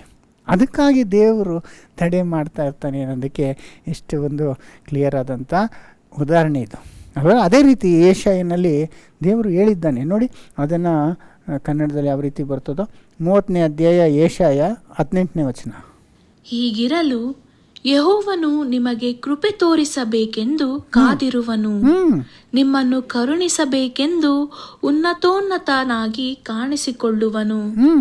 ಯೆಹೋವನು ನ್ಯಾಯ ಸ್ವರೂಪನಾದ ದೇವರು, ಆತನಿಗಾಗಿ ಕಾದಿರುವವರೆಲ್ಲರೂ ಧನ್ಯರು. ನೋಡಿದ್ರ, ಆತನಿಗಾಗಿ ಕಾದಿದ್ರೆ ನೀವು ಧನ್ಯರಾಗ್ಬಿಡ್ತೀರಾ. ನೋಡಿದ್ರ, ನಮಗೆ ಕೃಪೆ ತೋರಿಸ್ಬೇಕಂತ ಯೆಹೋವನು ಕಾದಿರುವರು. ಯಾಕೆ ಡಿಲೇ ಮಾಡ್ತಿದ್ದಾರೆ, ಯಾಕೆ ತಡ ಮಾಡ್ತಿದ್ದಾರೆ ಅಂದರೆ, ದೇವರು ನಮಗೆ ಹೆಚ್ಚಾದಂಥ ಒಂದು ಕೃಪೆ ಕೊಡೋದಕ್ಕಾಗಿ ಆತನು ನಮ್ಮನ್ನು ಕಾದಿರಿಸುತ್ತಾನೆ ಅನ್ನೋದು ನಾವು ಎಷ್ಟು ಚೆನ್ನಾಗಿ ಈ ವಾಕ್ಯದಿಂದ ತಿಳ್ಕೊಬೋದು. ಅದರಿಂದ ಯೆಹೋವನ ಸದುತ್ತರಕ್ಕಾಗಿ ಕಾದಿರುವಂಥವ್ರು ಅಲ್ವ. ಎಷ್ಟೋ ಜನ ಅದರಲ್ಲೇ ನಂಬಿಕೆ ಕೆಟ್ಟು ಹೋಗ್ಬಿಡ್ತಾರೆ, ಪ್ರಾರ್ಥನೆ ಮಾಡ್ತಾರೆ, ಸಿಕ್ಕಲ್ಲ ಅವರು ಹೋಗ್ಬಿಡ್ತಾರೆ. ಈ ಕಾಲದಲ್ಲಿ ಜನ್ರೇಷನ್ನೇ ಹಂಗೆ. ಏನಾದರೂ ಕೇಳುವಂಥವಾಗ ಆನ್ಸರ್ ಮಾಡೋಷ್ಟಕ್ಕೆ ಟೈಮ್ ಕೊಡೋದಿಲ್ಲ ಅಲ್ವರ. ಅದೇ ರೀತಿ ಕೆಲವರು ಫೋನ್ ಮಾಡ್ತಾರೆ, ನಾವು ಫೋನ್ ರಿಂಗ್ ಆಗ್ತಿರ್ತದೆ, ನಾವೆಲ್ಲ ಸ್ವಲ್ಪ ಆ ಕಡೆ ದೂರ ಇರ್ತೀವಿ, ಆ ಹಾಲಿಂದ ಇಲ್ಲಿ ಬರೋಷ್ಟೊತ್ತಿಗೆ ಕಟ್ ಮಾಡಿಬಿಡ್ತಾರೆ. ಅಂದರೆ ಅಲ್ಲಿಂದ ಬರೋಷ್ಟೊತ್ತಿಗೆ ಅವ್ರಿಗೆ ಅಷ್ಟು ತಾಳ್ಮೆ ಇಲ್ಲ. ಒಂದು 4-5 ಸತಿ ರಿಂಗ್ ಆಗಿ ಅವ್ರು ಬಂದು ಫೋನ್ ತಗೊಂಡು ಆನ್ಸರ್ ಮಾಡಲಿ ಅಂತ ಕಾಯೋದಿಲ್ಲ, ಪೇಷನ್ಸೇ ಇಲ್ಲ. ನಾವು ಹಂಗಿದ್ರೆ ಪ್ರಯೋಜನ ಇಲ್ಲ. ನಾವು ಪ್ರಾರ್ಥನೆ ಮಾಡಬೇಕು, ಕಾದಿರಬೇಕು ದೇವರ ಹತ್ರ. ದೇವರ ತಕ್ಕ ಸಮಯದಲ್ಲಿ ಕೊಡ್ತಾನೆ. ಅದು ಕಾದಿರಿಸುವಾಗ ಎಷ್ಟು ವೆಯ್ಟ್ ಮಾಡಿಸ್ತಾರೆ ಅಂದರೆ ಅಷ್ಟು ಒಂದು ಉತ್ತಮವಾಗಿ ನಮಗೆ ಕೃಪೆ ತೋರಿಸ್ಬೇಕಂತ ಆತನು ಕಾದಿರ್ತಾರೆ. ಅದರಿಂದ ಸಹೋದರ ಸಹೋದರಿ, ನಾವು ಈ ಒಂದು ವಿಷಯನ ಎಷ್ಟು ಚೆನ್ನಾಗಿ ತಿಳ್ಕೊಬೋದು. ಇದೇ ರೀತಿ ಹೊಸ ಒಡಂಬಡಿಕೆಯಲ್ಲೂ ನಡೀತದೆ. ಒಂದು ಸ್ತ್ರೀ ಅಂದರೆ ಗಂಡ ಹೆಂಡತಿ ಇಬ್ಬರು ಮಕ್ಕಳಿರಲಿಲ್ಲ, ಮಕ್ಕಳಿಗಾಗಿ ಪ್ರಾರ್ಥನೆ ಮಾಡ್ತಾಯಿದ್ರು. ಆದರೆ ವಯಸ್ಸಾಗ್ತಾ ಬಂದ್ಬಿಡ್ತು ಹೊಸ ಒಡಂಬಡಿಕೆಯಲ್ಲಿ.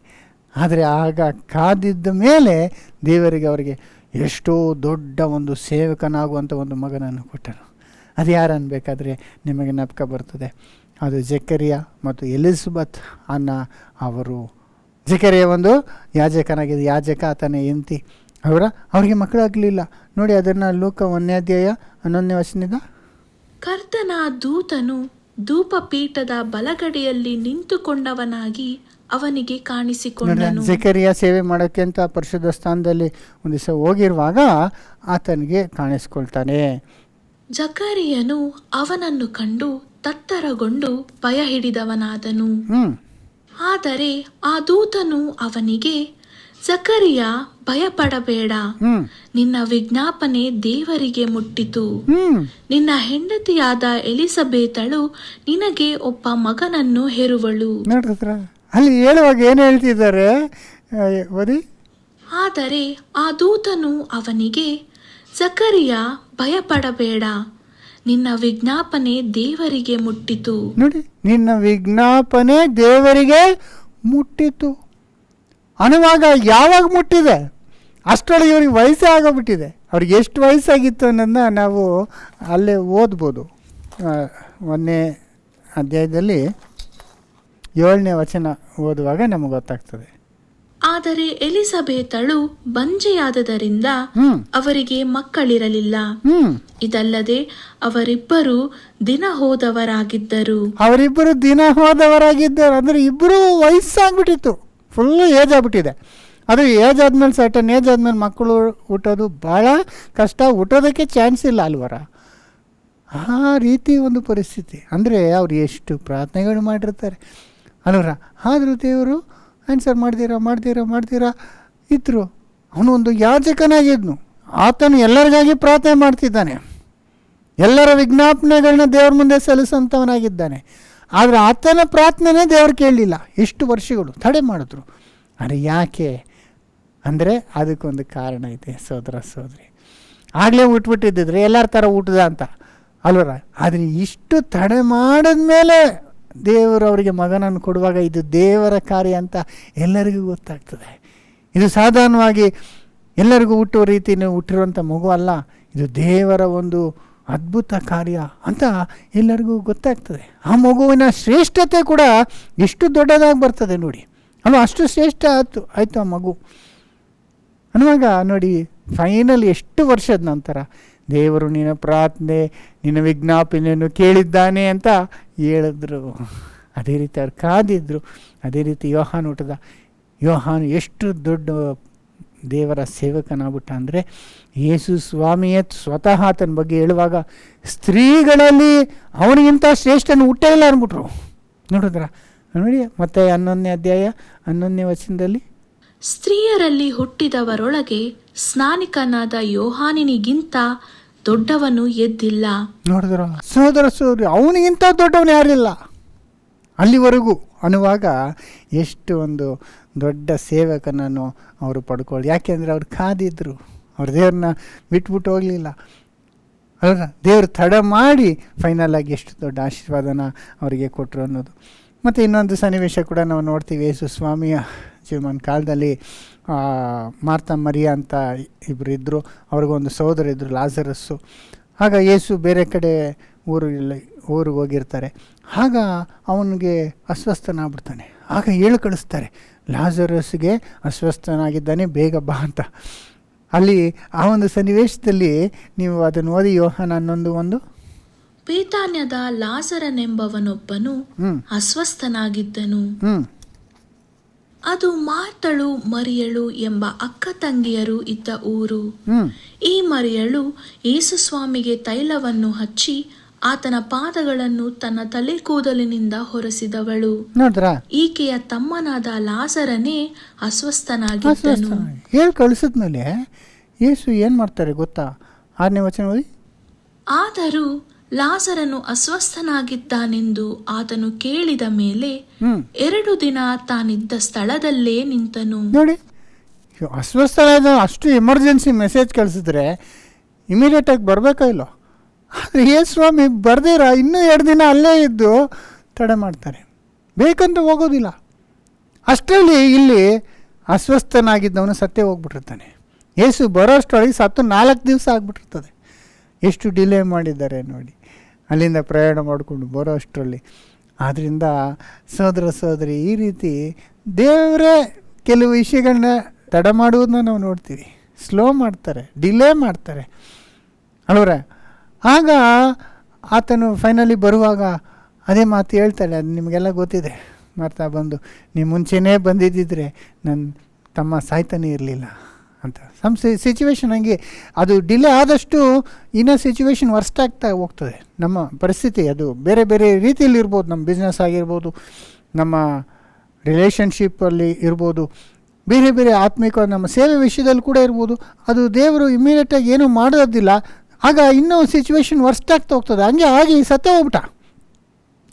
ಆದರೆ ಯೇಸು ಸ್ವಾಮಿ ಹೇಳ್ತಾರೆ, ನಿನ್ನ ತಮ್ಮ ಬದುಕ್ತಾನೆ ಅಂತ.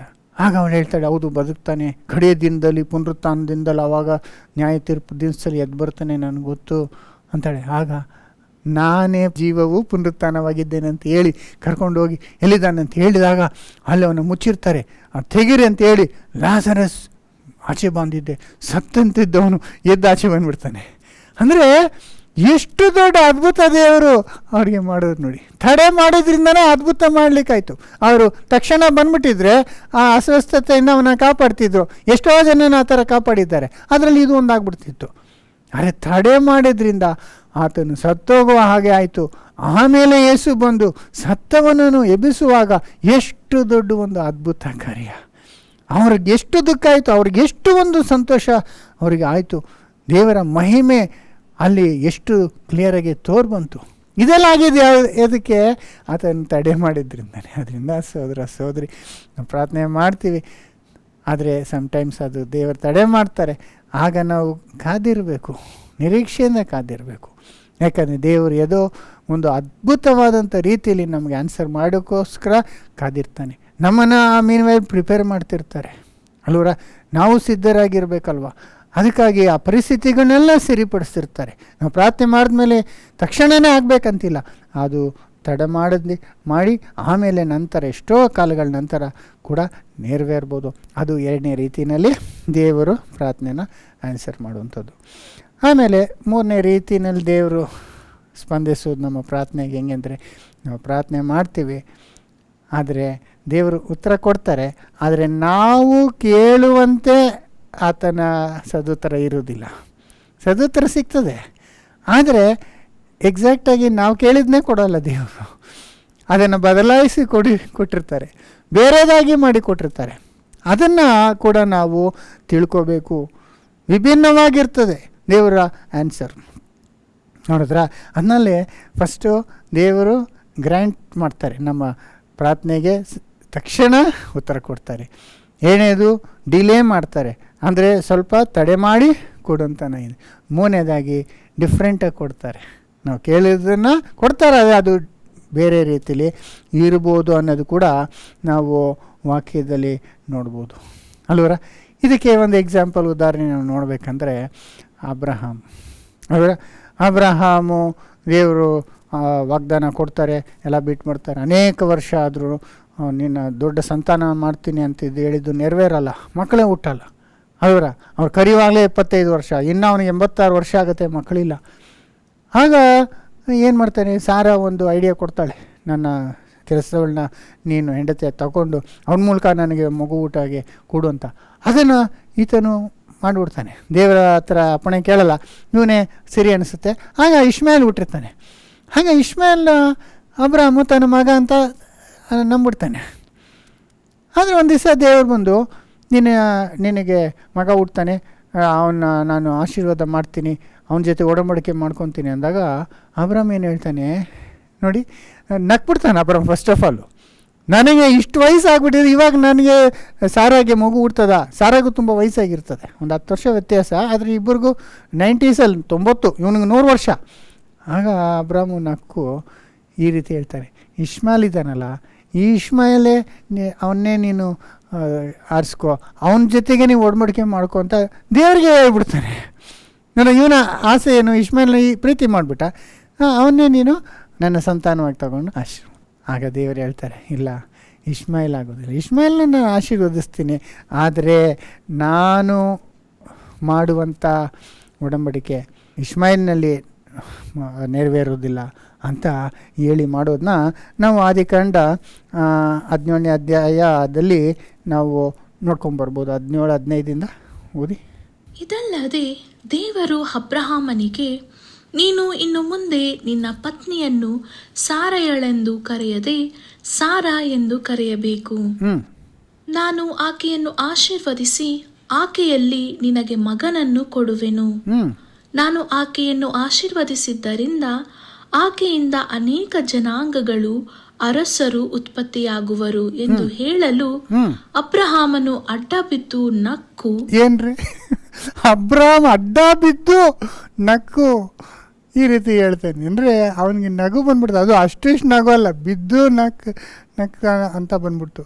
ಆಮೇಲೆ ಏನು ಹೇಳ್ತಾನೆ ನೋಡಿ, 100 ವರುಷದವನಿಗೆ ಮಗ ಹುಟ್ಟುವುದುಂಟೆ, 90 ವರುಷದವಳಾದ ಸಾರಳು ಹೆತ್ತಾಳೆ ಎಂದು ಮನಸ್ಸಿನಲ್ಲಿ ಅಂದುಕೊಂಡು ದೇವರಿಗೆ, ಇಷ್ಮಾಯೇಲನಿದ್ದಾನಲ್ಲ, ಅವನೇ ನಿನ್ನ ದಯೆ ಹೊಂದಿ ಬಾಳಲಿ ಎನ್ನಲು. ಹೇಳಿದ್ರ ಇಷ್ಮಾಯೇಲ್ ಇದ್ದಾನಲ್ಲ, ಅವನೇ ದಯೆ ಹೊಂದಿ ನಿನ್ನ ಮುಂದೆ ಬಾಳಲಿ ಅನ್ನುವಾಗ ದೇವರು, ಹಾಗಲ್ಲ, ನಿನ್ನ ಪತ್ನಿಯಾದ ಸಾರಳಲ್ಲಿಯೇ ನಿನ್ನಿಂದ ಮಗನು ಹುಟ್ಟುವನು, ಅವನಿಗೆ ಈಸಾಕನೆಂದು ಹೆಸರಿಡಬೇಕು.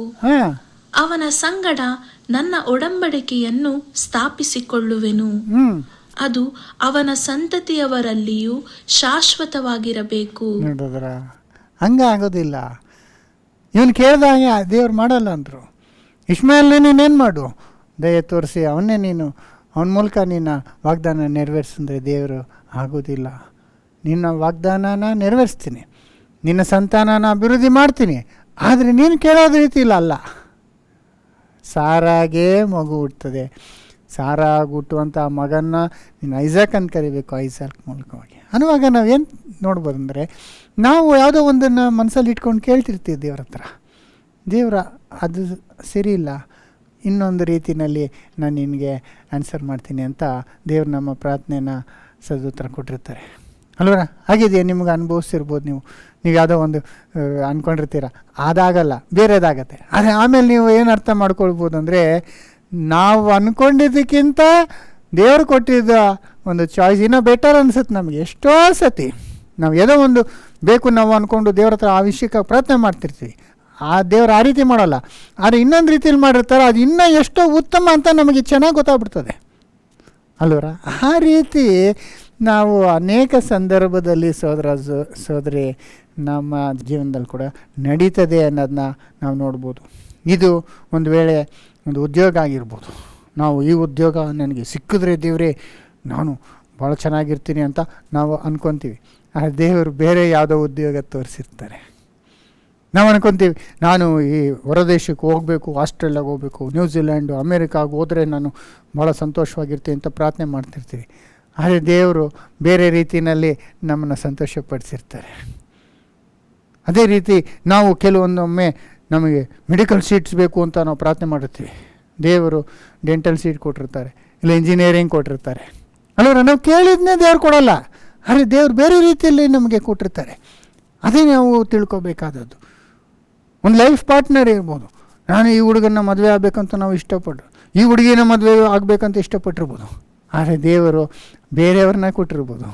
ಅಲ್ಲ, ನಾವು ಅಂದ್ಕೊಂಡಿದ್ದೇ ಕೊಡ್ದಿರ ಬೇರೆಯವ್ರನ್ನ ಕೊಟ್ಟಿರ್ಬೋದು. ಖಂಡಿತ ಈ ರೀತಿ ಸಾಧ್ಯ ಆಗ್ತದೆ.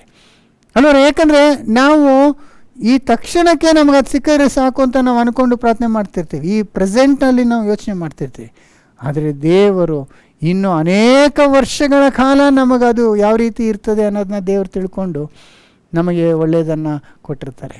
30-40 ವರ್ಷ ನಾವು ಒಂದು ವ್ಯಕ್ತಿಯ ಜೊತೆಗೆ ನಾವು ಇರಬೇಕಂದ್ರೆ ಅದು ನಮಗೆ ಒಳ್ಳೆಯದಾಗಿರ್ತದ, ಸುಖವಾಗಿರ್ತದ ಇಲ್ಲವ ಅನ್ನೋದು ಯಾರಿಗೂ ಗೊತ್ತು? ನಮಗೆ ಗೊತ್ತಿಲ್ಲ, ದೇವರಿಗೆ ಗೊತ್ತು. ಆದ್ದರಿಂದ ನಾವು ಪ್ರಾರ್ಥನೆ ಮಾಡಬೇಕು. ಆದರೆ ಅದನ್ನು ಯಾವ ರೀತಿ ಆನ್ಸರ್ ಮಾಡಬೇಕು ಅನ್ನೋದು ದೇವರಿಗೆ ಬಿಟ್ಬಿಡ್ಬೇಕು.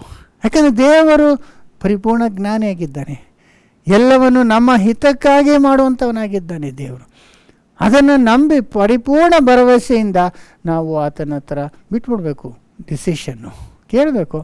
ಆದರೆ ಆತನು ಯಾವ ರೀತಿ ಕೊಡ್ತಾನೆ ಅನ್ನೋದು ಆತನಿಗೆ ನಾವು ಬಿಡಬೇಕಾಗಿರ್ತದೆ. ಸೋದರ ಇದು ನಾವು ಎಷ್ಟು ಚೆನ್ನಾಗಿ ತಿಳ್ಕೊಬೇಕು ಅಲ್ವರ. ದೇವರು ಅಬ್ರಾಹ್ಮ ಹೇಳ್ದಂಗೆ ದೇವರು ಇಷ್ಮಾಯಿಲ್ನೇ ತಗೊಂಬಿಟ್ಟಿದ್ದಾನೆ.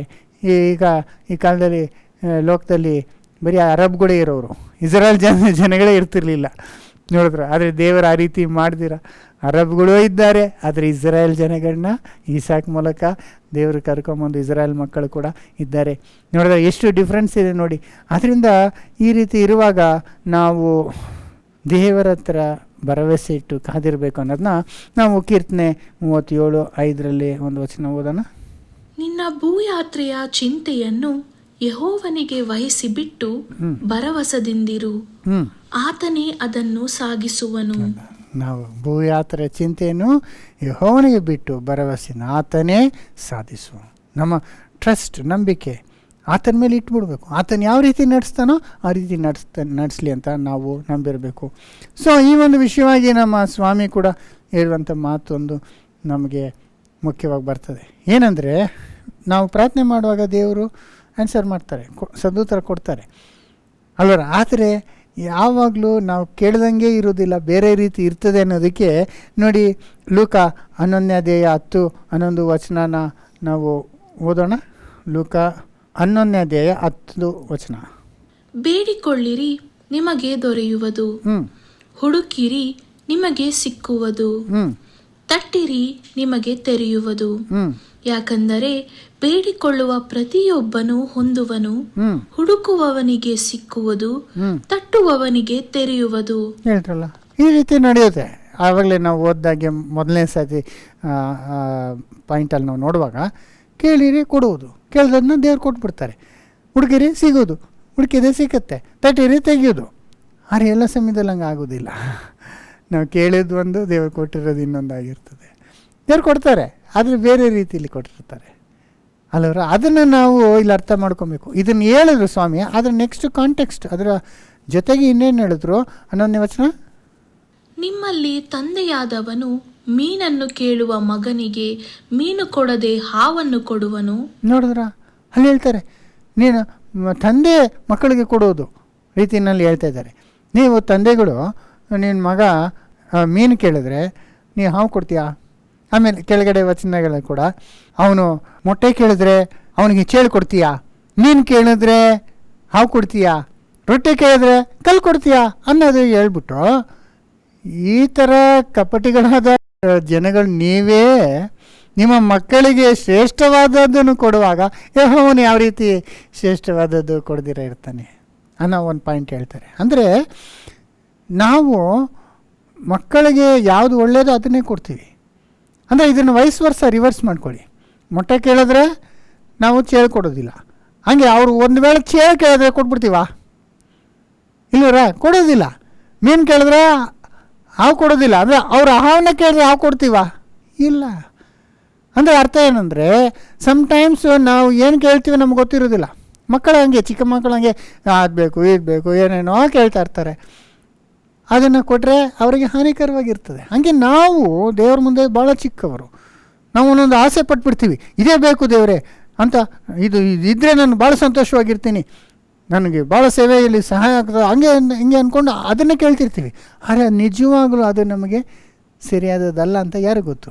ದೇವ್ರಿಗೆ ಗೊತ್ತು. ಅದನ್ನು ರಿವರ್ಸ್ ಮಾಡಿ ನೋಡಿ ಅಲ್ವರ. ದೇವರು ಅದನ್ನು ಕೊಡೋದಿಲ್ಲ, ಕೊಡ್ತಾರೆ, ಆದರೆ ನಮಗೆ ಉತ್ತಮವಾದದ್ದು ಕೊಡ್ತಾರೆ ಅಲ್ವಾ? ನಾವು ಅನ್ಕೊತೀವಿ ಈ ಹುಡುಗನ ಮದುವೆ ಆದರೆ ನಾನು ಭಾಳ ಸುಖವಾಗಿರ್ತೀನಿ, ಈ ಹುಡುಗಿನ ಮದುವೆ ಆದರೆ ನನ್ನ ಜೀವಮಾನ ಸುಖವಾಗಿರ್ತದೆ ಅಂತ ಅಲ್ವರ. ನಾವು ನಮ್ಮ ಕಣ್ಣಿಗೆ ಅವರು ಭಾಳ ಒಂದು ಒಳ್ಳೆಯವರಾಗಿ ಕಾಣಿಸ್ಬೋದು, ಆದರೆ ನಿಜವಾಗಿ ಒಂದು ಹಾವಾಗಿರ್ಬೋದು, ಚೇಳಾಗಿರ್ಬೋದು, ನಮಗೆ ಗೊತ್ತಿಲ್ಲ ಅಲ್ವರ. ಎಷ್ಟೋ ಸತಿ ನಾವು ನೋಡುವಾಗ ಯಂಗ್ಸ್ಟರ್ಸು ಡಿಸೈಡ್ ಮಾಡೋದು ಬೇರೆ ಬೇರೆ ಕಾರಣನ ಇಟ್ಕೊಂಡು, ಕೆಲವು 90% ನೋಡೋಕ್ಕೆ ಚೆನ್ನಾಗಿರೋ ಸಾಕು, ಅವನು ಓದ್ಬಿಟ್ಟಿದ್ದಾನೆ, ಅವನಿಗೆ ಹಣ ಇದೆ, ಆ ರೀತಿ ಈ ಸ್ತ್ರೀಗಳೇ ಕೂಡ ಅದೇ ನೋಡ್ತಾರೆ, ನೋಡೋಕ್ಕೆ ಚೆನ್ನಾಗಿರ್ಬೇಕು, ಆ ಹುಡುಗಿ ಹಂಗಿರ್ಬೇಕು, ಹಿಂಗೆ ಆ ಥರ ಬಾಹಿಕವಾಗಿ ನೋಡ್ತಾರೆ. ಅಂದರೆ ನಮಗೆ 100% ಗೊತ್ತಾಗೋದಿಲ್ಲ. ಆದರೆ ದೇವರಿಗೆ ಗೊತ್ತು ಅವರ ಹೃದಯ ಎಂಥದ್ದು. ಅವರನ್ನೇ ನಾವು ಮದುವೆ ಆದರೆ ನಾವು ಸುಖವಾಗಿರ್ತೀವ ಇಲ್ವ ಅಂತ. ಎಷ್ಟೋ ಸತಿ ಹಂಗೆ ಆಗ್ತದೆ. ಫಾರಿನ್ನಿಂದ ಬಂದು ಫಾರಿನ್ಗೆ ಹೋಗ್ಬಿಡ್ಬೋದು ಅಂತ ಅದನ್ನು ಇಷ್ಟಪಡ್ತಾರೆ. ಫಾರಿನ್ಗೆ ಹೋಗಿ ಅಲ್ಲಿ ನೀವು ಸುಖವಾಗಿರ್ತೀಯ ಇಲ್ವ ಅನ್ನೋದು ಯಾರು ಗೊತ್ತು ದೇವರಿಗೆ. ಅಂದರೆ ಇದು ಮದುವೆ ವಿಷಯದಲ್ಲಿ ಮಾತ್ರ ಅಲ್ಲ, ಅನೇಕ ವಿಷಯದಲ್ಲಿ ನಾವು ಕೇಳುವಂಥದ್ದು ಅದು ಹಾವಾಗಿರ್ಬೋದು, ಚೇಳಾಗಿರ್ತದೆ. ನಮಗೆ ಹಾನಿಕರವಾದದನ್ನ ನಾವು ದೇವ್ರು ಕೊಟ್ಬಿಟ್ರೆ ಸಾಕು ಅನ್ಕೊತಿರ್ತೀವಿ. ದೇವ್ರು ಕೊಡಲ್ಲ. ಹಿಂಗೆ ನಮ್ಮ ಮಕ್ಕಳು ಯಾವ್ದಾರ ಗನ್ ಕೊಟ್ಟರೆ, ಗನ್ ಆಡೋಕೆ ಕೊಡೋದ್ರೆ ನಿಜವಾದ ಗನ್ ಕೊಡ್ತೀವ, ಕೊಟ್ಟರೆ ಅವ್ರನ್ನೇ ಅವ್ರು ಶೂಟ್ ಮಾಡ್ಕೊಳ್ಳೋಂಥ ಒಂದು ಸಂಭವ ಆಗ್ಬೋದು, ನಮ್ಮನ್ನೇ ಶೂಟ್ ಮಾಡಿಬಿಡ್ಬೋದು ಗೊತ್ತಿಲ್ದಿರ. ಅದರಿಂದ ಯಾರಿಗೇನು ಕೊಡಬೇಕು ಅನ್ನೋದು ದೇವ್ರಿಗೆ ಗೊತ್ತು. ಅದರಿಂದ ನಾವು ಕೇಳುವಂಥದ್ದು ನಮ್ಮ ವಿಷಯ, ಆದರೆ ದೇವರು ನಮಗೆ ಹಿತವಾದದ್ದು. ಅಲ್ಲಿ ಒಂದು ವಿಷಯ ಜ್ಞಾಪಕ ಇಟ್ಕೊಬೇಕು, ದೇವರು ತನ್ನ ಮಗನೇ ನಮಗೆ ಕೊಟ್ಟಿದ್ದಾರೆ. ನಮ್ಮ ಪಾಪಗಳಿಗಾಗಿ ಆತನ ಮಗನ್ನೇ ಬಲಿ ಮಾಡಿದ್ದಾನೆ. ಯಾವ ಒಳ್ಳೆಯದನ್ನು ನಮಗೆ ಕೊಡದಿರೋ ದೇವರು ವಿತ್ಡ್ರಾ ಮಾಡೋದಿಲ್ಲ, ಕೊಡ್ದಿರ ಇಟ್ಕೊಳ್ಳೋದಿಲ್ಲ ಅಲ್ವರ. ಎಲ್ಲವನ್ನೂ ನಮಗೆ ಕೊಡ್ತಾನೆ, ನಮಗೆ ಹಿತವಾದದನ್ನೇ ಕೊಡ್ತಾನೆ ಅನ್ನೋದು ನಾವು ಮನಸ್ಸಲ್ಲಿ ಇಟ್ಕೊಬೇಕು. ಅದನ್ನೇ ಒಂದು ವಾಕ್ಯ ಕೂಡ ಇದೆ ನೋಡಿ, ಕೀರ್ತನೆ 84:11. ಯೆಹೋವ ದೇವರು ಸೂರ್ಯನು ಗುರಾಣಿಯೂ ಆಗಿದ್ದಾನಲ್ಲ, ಯೆಹೋವನು ಕೃಪೆಯನ್ನು ಘನವನ್ನು ಅನುಗ್ರಹಿಸುವನು. ಆತನು ಸದ್ಭಕ್ತರಿಗೆ ಯಾವ ಶುಭವನ್ನು ದಯಪಾಲಿಸದೇ ಇದ್ದಾನು. ನೋಡಿದ್ರೆ ಯಾವ ಶುಭವನ್ನು ದಯಪಾಲಿಸದೇ ಇರ್ತಾನೆ. ನಮಗೆ ಒಳ್ಳೇದು ಮಾಡಬೇಕಂದ್ರೆ ಅವ್ರಿಗೆ ಇಷ್ಟ ಇಲ್ದಿರೋಣ ಇದೆ. ನಾವು ಯಾವ ರೀತಿ ನಮ್ಮ ಮಕ್ಕಳಿಗೆ ಬೆಸ್ಟ್ ಕೊಡ್ಬೇಕು ಅಂದ್ಕೊತೀವಿ, ಆ ರೀತಿಯೇ ದೇವರು ಕೂಡ ನಮಗೆ ಶುಭವನ್ನು ಮಾಡೋದಕ್ಕಾಗಿ ಇಷ್ಟಪಡ್ತಾನೆ. ಅದರಿಂದ ಯಾವ ಶುಭವನ್ನು ಕೊಡದಿರೋ ಇಡುವುದಿಲ್ಲ. ಆದರೆ ನಾವು ಕೇಳುವಂಥದ್ದು ರಾಗಾಗಿದ್ದರೆ ಆತನ ರೀತಿಯಲ್ಲಿ ಆತನು ಬೆಸ್ಟ್ನ ಕೊಡ್ತಾರೆ. ಅದನ್ನ ಇನ್ನೊಂದು ವಚನ ಕೂಡ ನಮಗೆಲ್ಲ ಗೊತ್ತಿದೆ, ತನ್ನನ್ನು ಪ್ರೀತಿಸುವಂಥ ಜನರಿಗೆ ಎಲ್ಲವನ್ನೂ ಒಳ್ಳೆಯದಾಗಿ ನಡೆಸುತ್ತಾನೆ ಅಲ್ವರ. ಅದನ್ನು ನಮಗೆ ಗೊತ್ತಾಗೋದಿಲ್ಲ ಆ ಮೂಮೆಂಟಲ್ಲಿ, ಆದರೆ ನಮಗೆ ನಿಧಾನವಾಗಿ ನಾವು ಯೋಚನೆ ಮಾಡಿ ತಿಳ್ಕೊಳ್ಳುವಾಗ ನಮಗೆ ಗೋಚರವಾಗ್ತದೆ, ದೇವರು ನಾವು ಕೇಳಿದ್ದನ್ನ ಕೊಡದಿರೋದೇ ಇಷ್ಟು ಒಳ್ಳೆಯದು ಅಲ್ವಾ. ಸಮ್ಟೈಮ್ಸು ನಿಜವಾಗ್ಲೂ ನಮ್ಮ ಅನುಭವದಲ್ಲಿ ನಾನು ಎಷ್ಟೋ ಸತಿ ಅನುಭವಿಸಿದ್ದೇನೆ, ಕೇಳಿದ್ನ ದೇವರು ಕೊಡದಿರೋ ಇರೋದೇ ದೊಡ್ಡ ಆಶೀರ್ವಾದ. ನಾವೇನೇನೋ ಕೇಳಿಬಿಡ್ತೀವಿ, ಆದರೆ ಅದಕ್ಕಿಂತ ಮೇಲಾದ ರೀತಿಯಲ್ಲಿ ದೇವರು ಕೊಟ್ಟಿರ್ತಾರೆ ಅಲ್ವರ. ಅದನ್ನು ನಾವು ತಿಳ್ಕೊಂಡು ನಾವು ಆತನಲ್ಲಿ ಪರಿಪೂರ್ಣ ಭರವಸೆ ಇಟ್ಟು ಆ ಡಿಸಿಷನ್ ಆತನಿಗೆ ಬಿಟ್ಬಿಡ್ಬೇಕು ಅಲ್ವರ.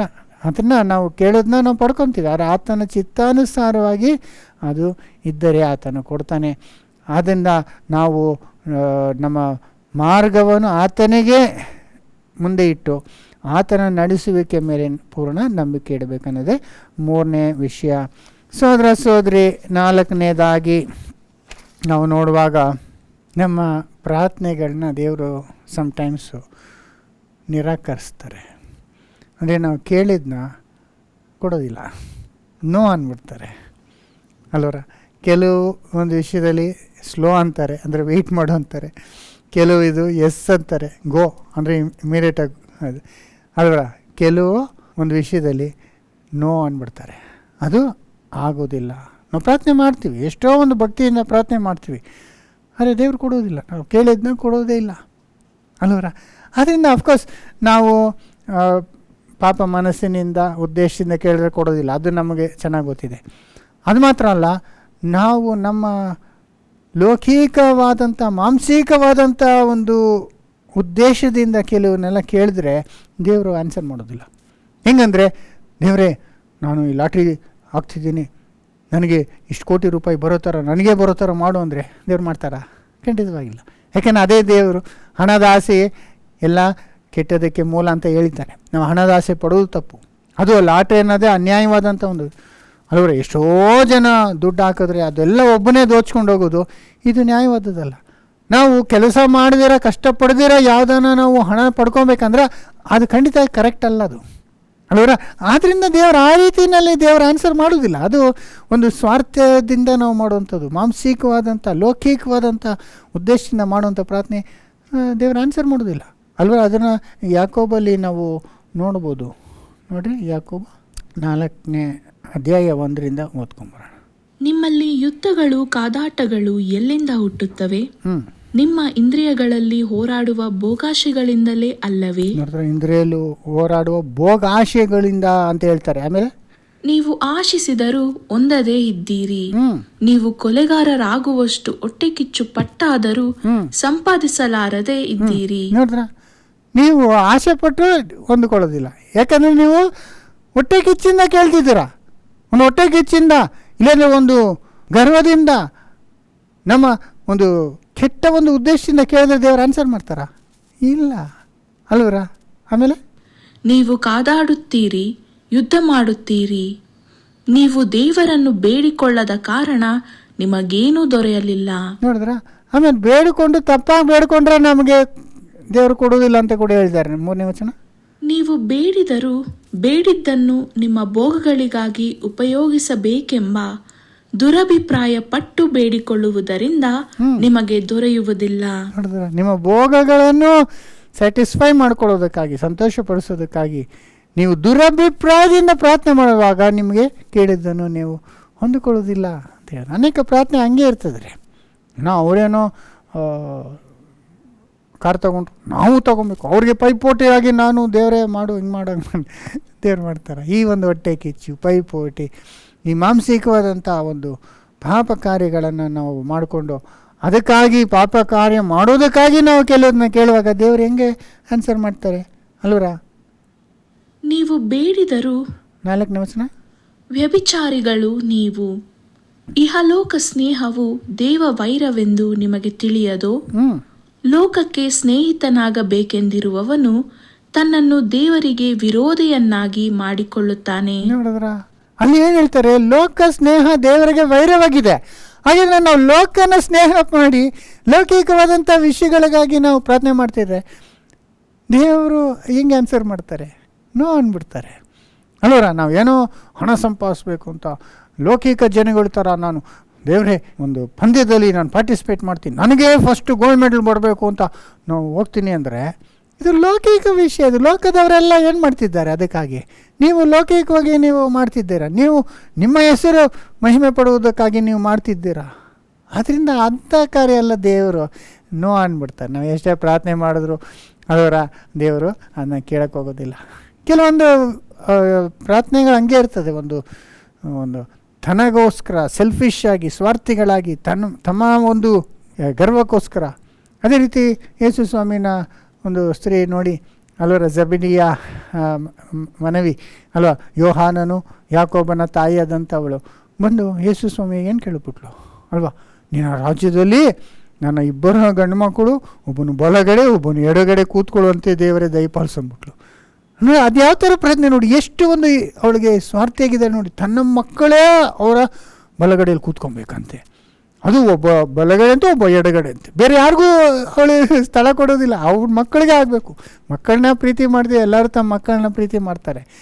ಆದರೆ ತಮ್ಮ ಮಕ್ಕಳೇ ಅಲ್ಲಿ ಇರಬೇಕು, ಅಷ್ಟು ಉತ್ತಮವಾದ ಇದಲ್ಲಂದರೆ ಏ ಸ್ವಾಮಿ ನೀನು ಏನು ಕೇಳ್ತಿದ್ದೆ ನಿನಗೆ ಗೊತ್ತಾ? ಅವ್ರು ಸುಮ್ಮನೆ ಬಂದು ಹಂಗೆ ಕೂತ್ಕೊಂಡ್ಬಿಡೋಕ್ಕಾಗತ್ತಾ? ಸರಿ ಅಂದ್ಬಿಟ್ರೆ ಕೂತ್ಕೊಂಡ್ಬಿಡೋಕ್ಕಾಗತ್ತಾ? ಏನೂ ಕಷ್ಟಪಡ್ತೀರಾ, ಏನೂ ದೇವ್ರಿಗೋಸ್ಕರ ತ್ಯಾಗ ಮಾಡ್ತೀರಾ, ಸುಮ್ಮನೆ ಬಂದು ಕೂತ್ಕೊಂಡ್ಬಿಡು ಅಂತ ಹೇಳೋಕ್ಕಾಗತ್ತಾ? ನೀನು ಕೇಳೋದು ಏನು ಕೇಳ್ತಿದ್ದಿ? ಆ ಥರ ಇರ್ತದೆ ಫೂಲಿಶ್ ಆಗಿ ಸಮ್ಟೈಮ್ಸು ಅಲ್ವರ. ಆಗ ಅವ್ರು ಹೇಳಿದ್ರು, ಇಲ್ಲ ನಾವು ಕಷ್ಟಪಡ್ತೀವಿ, ನೀನು ಹೊಂದಿದಂಥ ಬಾಪ್ಟಿಸಮ್ನ ನಾವು ಹೊಂದುತ್ತೇವೆ, ನೀನು ಕುಡಿದಂಥ ಪಾತ್ರೆ ನಾವು ಕುಡಿದೀವಿ ಆದ್ರೂ ಅದು ಯಾರು ಎಲ್ಲಿ ಕೂತ್ಕೊಬೇಕು ಅನ್ನೋದು ದೇವರು ನಿರ್ಧಾರ ಮಾಡಬೇಕಾಗಿರೋದು. ನೀನು ಕೇಳೋದನ್ನ ನಾನು ನೆರವೇರ್ಸೋಕ್ಕಾಗೋದಿಲ್ಲ ಅಂದ್ಬಿಟ್ಟು ಔಟ್ರೈಟ್ ರಿಜೆಕ್ಟ್ ಮಾಡಿಬಿಟ್ರು. ಅದರಿಂದ ಕೆಲವು ಪ್ರಾರ್ಥನೆಗಳು ಆ ಲೆವೆಲಲ್ಲಿ ಇಲ್ದಿದ್ರು ಆ ರೀತಿಲಿ ಇರ್ತದೆ ನಮ್ಮ ಪ್ರಾರ್ಥನೆಗಳು. ನಮ್ಮ ಹೆಸರು ಇದಾಗಬೇಕು, ನಾನು ದೊಡ್ಡವನಾಗಬೇಕು, ಅಲ್ವ, ನಾನೇ ಮುಂದೆ ಬರಬೇಕು ಅನ್ನೋ ರೀತಿಯಲ್ಲಿ ನಾವು ಸ್ವಾರ್ಥ, ನಮ್ಮ ಭೋಗ ಆಶೆಗಳಿಗೋಸ್ಕರ ನಾವು ಕೇಳುವಾಗ ದೇವರು ಇಮಿಡಿಯೇಟಾಗಿ ರಿಜೆಕ್ಟ್ ಮಾಡಿಬಿಡ್ತಾರೆ ಅಲ್ವರ. ಎಷ್ಟೋ ಜನ, ಭಾಳ ಜನ ಈ ಪೆಂಟೆಕೋಸ್ಟ್ ಸಭೆಯಲ್ಲಿ ಇರೋಂಥವ್ರಲ್ಲ, ಅವರು ಅದೆಲ್ಲ ಯೋಚನೆ ಮಾಡೋದು, ಪ್ರಾರ್ಥನೆ ಮಾಡಬೇಕು, ಉಪವಾಸ ಮಾಡಿ, ಇಷ್ಟು ದಿವಸ ಮಾಡಿ, ಏನೇನು ಮಾಡಿದ್ರು ದೇವ್ರು ಏನೇ ಕೇಳಿದ್ರು ಕೊಟ್ಬಿಡ್ತಾರೆ. ಅವ್ರ ಬೋಧನೆ ಹಂಗೆ ಇರ್ತದೆ. ದೇವ್ರು ಕೊಟ್ಟಿಲ್ಲ ಅಂದರೆ ನೀನು ಪ್ರಾರ್ಥನೆ ಮಾಡ್ತಾನೇ ಇರು, ಕೊಡೋ ತನಕ ನೀನು ಬಿಡಬೇಡ ಅಂತಾರೆ. ಅದು ನೆರವೇರೋದಿಲ್ಲ ಅಲ್ಲೂರ. ಸ್ವಾಮಿ ಹೇಳಿದ್ರಲ್ಲ, ಒಂದು ವಿಧವೆ ಸ್ತ್ರೀ ಹೋಗಿ ತಡ್ತಾ ಇದ್ಲು. ಆಗ ಆ ಒಂದು ನ್ಯಾಯಾಧಿಪತಿ ಅವಳಿಗೆ ನ್ಯಾಯ ಮಾಡಬೇಕಂತ ಇಷ್ಟ ಇಲ್ದಿದ್ರು ಅವರು ಇದು ಹಿಂಸೆ ತಾಳಕ್ಕಾಗ್ದಿರ ಬಂದು ನ್ಯಾಯ ತೀರಿಸ್ನು ಅಂತ. ಅದು ಎಲ್ಲದರ ಸಿಚುವೇಶನ್ ವರ್ಕ್ ಆಗೋದಿಲ್ಲ ಸೋದರ. ಅವಳು ಬಂದು ನ್ಯಾಯ ಕೇಳ್ತಾ ಇದ್ಲು. ಅವಳು ಕೆಟ್ಟ ಒಂದು ಅಭಿಪ್ರಾಯದಿಂದ ದುರಾಶೆಯಿಂದ ಏನೂ ಕೇಳಿಲ್ಲ, ನ್ಯಾಯ ಕೇಳ್ತಿದ್ಲು ಅಷ್ಟೇ. ಆದರೂ ನಾವು ಎಷ್ಟೇ ಕೇಳಿದ್ರು ಸಮ್ಟೈಮ್ಸ್ ವರ್ಕೌಟ್ ಆಗೋದಿಲ್ಲ. ಎಲ್ಲ ವಿಷಯಕ್ಕೂ ಈ ಫಾರ್ಮುಲಾ ನಾವು ಉಪಯೋಗಿಸೋಕ್ಕಾಗೋದಿಲ್ಲ. ಯಾಕಂದರೆ ದೇವ್ರ ಚಿತ್ತ ಇಲ್ಲ ಅಂದರೆ ಅದು ರಿಜೆಕ್ಟ್ ಮಾಡಿಬಿಡ್ತಾರೆ ದೇವರು. ಅದಕ್ಕೆ ಆವಾಗಲೇ ನಾವು ಓದಿದ್ದು ಕೂಡ ಅಂದರೆ 1ನೇ ಯೋಹಾನದಲ್ಲಿ ಕೂಡ ಆತನ ಚಿತ್ತಾನುಸಾರವಾಗಿ ನಾವು ಪ್ರಾರ್ಥನೆ ಮಾಡುವಾಗ ಆತನ ನೆರವೇರಿಸ್ತಾನೆ ಅಂದರು ನೋಡಿ. 1ನೇ ಯೋಹಾನ 5:14-15. ನಾವು ದೇವರ ಚಿತ್ತಾನುಸಾರವಾಗಿ ಏನಾದರೂ ಬೇಡಿಕೊಂಡರೆ ಆತನು ನಮ್ಮ ವಿಜ್ಞಾಪನೆಯನ್ನು ಕೇಳುತ್ತಾನೆಂಬ ಧೈರ್ಯವು ಆತನ ವಿಷಯವಾಗಿ ನಮಗುಂಟು. ನೋಡಿದ್ರ, ತನ್ನ ಚಿತ್ತಾನುಸಾರವಾಗಿ ಪ್ರಾರ್ಥನೆ ಮಾಡಿದ್ರೆ ಕೇಳಿಕೊಂಡರೆ ಆತನು ದಯಪಾಲಿಸ್ತಾನೆ. ತನ್ನ ಚಿತ್ತಕ್ಕೆ ವಿರೋಧವಾಗಿ ನಾವು ಪ್ರಾರ್ಥನೆ ಮಾಡಿದ್ರೆ ಆತನು ನೋ ಅಂದ್ಬಿಡ್ತಾನೆ ಅಲ್ವಾ. ದೇವರು ಕೇಳೋದಿಲ್ಲ ಅನ್ನೋದು ನಾವು ಎಷ್ಟು ಚೆನ್ನಾಗಿಲ್ಲಿ ತಿಳ್ಕೊಬೋದು. ಮತ್ತು ಇನ್ನು ಒಂದೊಂದು ಸಂದರ್ಭದ ಒಂದೊಂದು ಕಾರಣದಿಂದ ದೇವರು ಆನ್ಸರ್ ಮಾಡೋದಿಲ್ಲ. ಅದು ಎಲ್ಲ ಜನಗಳಿಗೂ ಅದೇ ಒಂದು ಕಾರಣ ಅಂತ ಹೇಳೋಕ್ಕಾಗಲ್ಲ ಅಲ್ವಾ. ಎಲ್ಲ ದೇವರು ಇಲ್ಲ ಅನ್ನೋದಕ್ಕೆಲ್ಲ ಒಂದೇ ಕಾರಣ ಅನ್ನೋದಕ್ಕೆಲ್ಲ ಬೇರೆ ಬೇರೆ ಕಾರಣ ಕೂಡ ಇರ್ಬೋದು. ಅದರಲ್ಲಿ ಒಂದು ಕೆಲವು ಉದಾಹರಣೆ ನೋಡ್ಬಿಡೋಣ. ಈಗ ದಾವೀದ್ ರಾಜ ಪ್ರಾರ್ಥನೆ ಬಗ್ಗೆ ಎಷ್ಟು ಪುಸ್ತಕಗಳನ್ನು ಬರೆದುಬಿಟ್ಟಿದ್ದಾರೆ. ಪ್ರಾರ್ಥನೆ ಮಾಡಬೇಕನ್ಸಿದ್ರೆ ನೀವು ಕೀರ್ತನೆ ಓದ್ತಾ ಇದ್ರೆ ನೀವೇ ಆಟೋಮೆಟಿಕ್ಕಾಗಿ ಪ್ರಾರ್ಥನೆ ಮಾಡೋರಾಗ್ಬಿಡ್ತೀರ. ಅಷ್ಟು ದೇವ್ರ ಹತ್ರ ಪ್ರಾರ್ಥನೆ ಮಾಡಿದ್ರು. ದೇವ್ರ ಸದ್ದುತ್ತರನ್ನು ಕೊಟ್ಟರು. ಆತನೇ ಹೇಳ್ತಾನಲ್ಲ, ನೀನು ಸದ್ದುತ್ತರನ್ನು ಕೊಟ್ಟೆ, ನನ್ನ ಪ್ರಾರ್ಥನೆಯನ್ನು ವಿಜ್ಞಾಪನೆ ಮಾಡಿದೆ ಅಂತ. ಆದರೆ ಒಂದು ಸಂದರ್ಭದಲ್ಲಿ ದಾವೀದು ಎಷ್ಟು ಪ್ರಾರ್ಥನೆ ಮಾಡಿದ್ರು, ದೇವರು ಆತನ ಮಾತನ್ನ ಕೇಳಲಿಲ್ಲ, ರಿಜೆಕ್ಟ್ ಮಾಡಿಬಿಟ್ರು ಅಲ್ವರ. ಅದೇ ಆ ವಿಷಯ ಅಂತ ನಿಮಗೆಲ್ಲ ಚೆನ್ನಾಗಿ ಗೊತ್ತಿದೆ. ದಾವೀದು ಉರಿಯನ ಹೆಂಡತಿ ಬೆತ್ಷೆಬಾ ಒಂದಿಗೆ ವ್ಯಭಿಚಾರ ಮಾಡಿದಂಥದ್ದು, ಆಮೇಲೆ ಅವನನ್ನು ಸಾಯಿಸಿದ್ದಂಥದ್ದು, ಉರಿಯನ ಸಾಯುವಂತೆ ಮಾಡ್ತಾನೆ. ಆ ಒಂದು ಸಂದರ್ಭದಲ್ಲಿ ಅವರಿಗೆ ಒಂದು ಮಗು ಹುಡ್ತದೆ. ಆ ಬೆತ್ಷೆಬಾಗೆ ಈ ಥರ ಒಂದು ವ್ಯಭಿಚಾರದಿಂದ ಒಂದು ಮಗು ಹುಡ್ತದೆ. ಆಗ ಆ ಮಗು ಸಾಯುವಂತೆ ದೇವರೇ ಪನಿಷ್ ಮಾಡಿಬಿಡ್ತಾರೆ. ಆಗ ಅದಕ್ಕಾಗಿ ದಾವೀದು ಪ್ರಾರ್ಥನೆ ಮಾಡ್ತಾನೆ. ಇದನ್ನು 2ನೇ ಸಮುವೇಲ 12ನೇ ಅಧ್ಯಾಯ 15 ಓದ್ಬೋದು ನಾವು ಕೆಲವು ವಚನಗಳು. 2ನೇ ಸಮುವೇಲ 12:15. ನಿನ್ನಿಂದ ಹುಟ್ಟಿರುವ ಮಗುವು ಸತ್ತೇ ಹೋಗುವುದು ಎಂದು ಹೇಳಿ ನಾತಾನನು ಮನೆಗೆ ಹೊರಟು ಹೋದನು. ಊರಿಯ ಹೆಂಡತಿಯಲ್ಲಿ ದಾವೀದನಿಗೆ ಹುಟ್ಟಿದ ಮಗುವು ಯೆಹೋವನ ಪೆಟ್ಟಿನಿಂದ ಬಹುವಾಗಿ ಅಸ್ವಸ್ಥವಾಯಿತು. ನಾತಾನ್ ಮಂದಿ ಹೇಳುವಾಗ ಅದು ಮಗು ಏನಾಗ್ಬಿಡುತ್ತೆ, ಬಹಳ ಅಸ್ವಸ್ಥ ಆಗ್ಬಿಡುತ್ತೆ. ಆದದರಿಂದ ದಾವೀದನು ಮಗುವಿಗೋಸ್ಕರ ದೇವರನ್ನು ಪ್ರಾರ್ಥಿಸುತ್ತಾ ಉಪವಾಸ ಮಾಡುತ್ತಾ ಹೊಳಕೋಣೆಯಲ್ಲಿ ನೆಲದ ಮೇಲೆಯೇ ಬಿದ್ದುಕೊಂಡು ರಾತ್ರಿ ಕಳೆಯುತ್ತಿದ್ದನು. ನೋಡಿ, 7 ದಿವಸ ಊಟ ಮಾಡಲಿಲ್ಲ, ಕೆಳಗಡೆ ನೆಲದ ಮೇಲೆ ಮಲ್ಕೊಂಡು ದೇವರ ಹತ್ರ ಎಷ್ಟು ವೇದನೆಯಿಂದ ಕಂಟಿನ್ಯೂಸ್ ಪ್ರಾರ್ಥನೆ ಮಾಡ್ತಿದ್ದಾನೆ. ಜೊತೆಲಿರೋರೆಲ್ಲ ಬಂದು ನೀನು ಊಟ ಮಾಡು, ನೀನು ಎದ್ದು ಬಾ ಅಂತ ಎಷ್ಟು ಹೇಳಿದ್ರು ಕೇಳಲಿಲ್ಲ. ಅದನ್ನ ನೆಕ್ಸ್ಟ್ ಓದ್ರಿ. ಅವನ ಮನೆಯ ಹಿರೀ ಸೇವಕರು ಅವನನ್ನು ಎಬ್ಬಿಸುವುದಕ್ಕೆ ಹೋದರು, ಆದರೆ ಅವನು ಏಳಲೂ ಇಲ್ಲ, ಅವರೊಡನೆ ಆಹಾರ ತೆಗೆದುಕೊಳ್ಳಲೂ ಇಲ್ಲ. 7ನೆಯ ದಿನದಲ್ಲಿ ಮಗುವು ಸತ್ತಿತು. ನೋಡಿದ್ರ, ಅಷ್ಟು ಪ್ರಾರ್ಥನೆ ಮಾಡಿದ್ರು. 7ನೇ ದಿನ ಮಗು ಸತ್ತೆ ಹೋಯಿತು. ದಾವೀದು ಪ್ರಾರ್ಥನೆ ಮಾಡ್ತಿದ್ದಾನೆ, ದೇವ್ರ ಹತ್ರ ಎಷ್ಟು ಪ್ರಾರ್ಥನೆ ಮಾಡಿ ಉತ್ತರನ ಪಡ್ಕೊಂಡಿದ್ದ. ಆದರೆ ಈ ಸಂದರ್ಭದಲ್ಲಿ ದೇವರು ಎಷ್ಟು ಪ್ರಾರ್ಥನೆ ಮಾಡಿದ್ರು ಉತ್ತರ ಅಲ್ವಾ. ಕೆಲವು ನಾವು ಅನ್ಕೊಂಬ ಉಪವಾಸ ಮಾಡಿಬಿಟ್ರೆ, ತುಂಬ ದಿವಸ ಪ್ರಾರ್ಥನೆ ಮಾಡಿಬಿಟ್ರೆ ದೇವ್ರು ಕೊಟ್ಬಿಡ್ತಾರೆ ಅಂತ. ಇಲ್ಲ, ದೇವ್ರು ನೋ ಅಂದರೆ ನೋ ಅಷ್ಟೇ. ಮಗು ಸತ್ತೇ ಹೋಯ್ತು.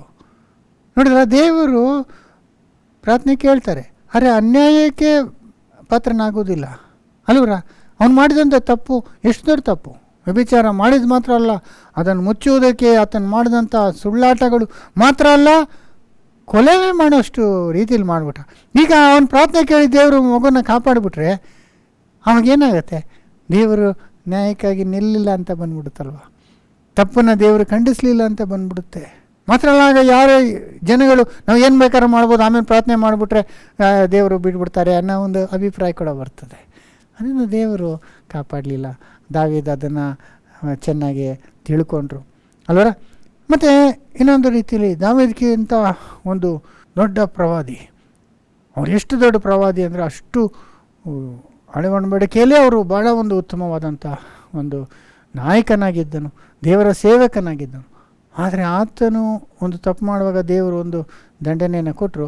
ಅದಕ್ಕಾಗಿ ಆತನು ಹೋಗಿ ದೇವರ ಹತ್ರ ಪುನಃ ಕೇಳುವಾಗ ದೇವರು ರಿಜೆಕ್ಟ್ ಮಾಡಿಬಿಟ್ರು. ಅದು ಯಾರ ಬಗ್ಗೆ ಹೇಳ್ತಿದ್ದೀನಿ ಅಂತ ನಿಮಗೆಲ್ಲ ಚೆನ್ನಾಗಿ ಗೊತ್ತಿರ್ತದೆ.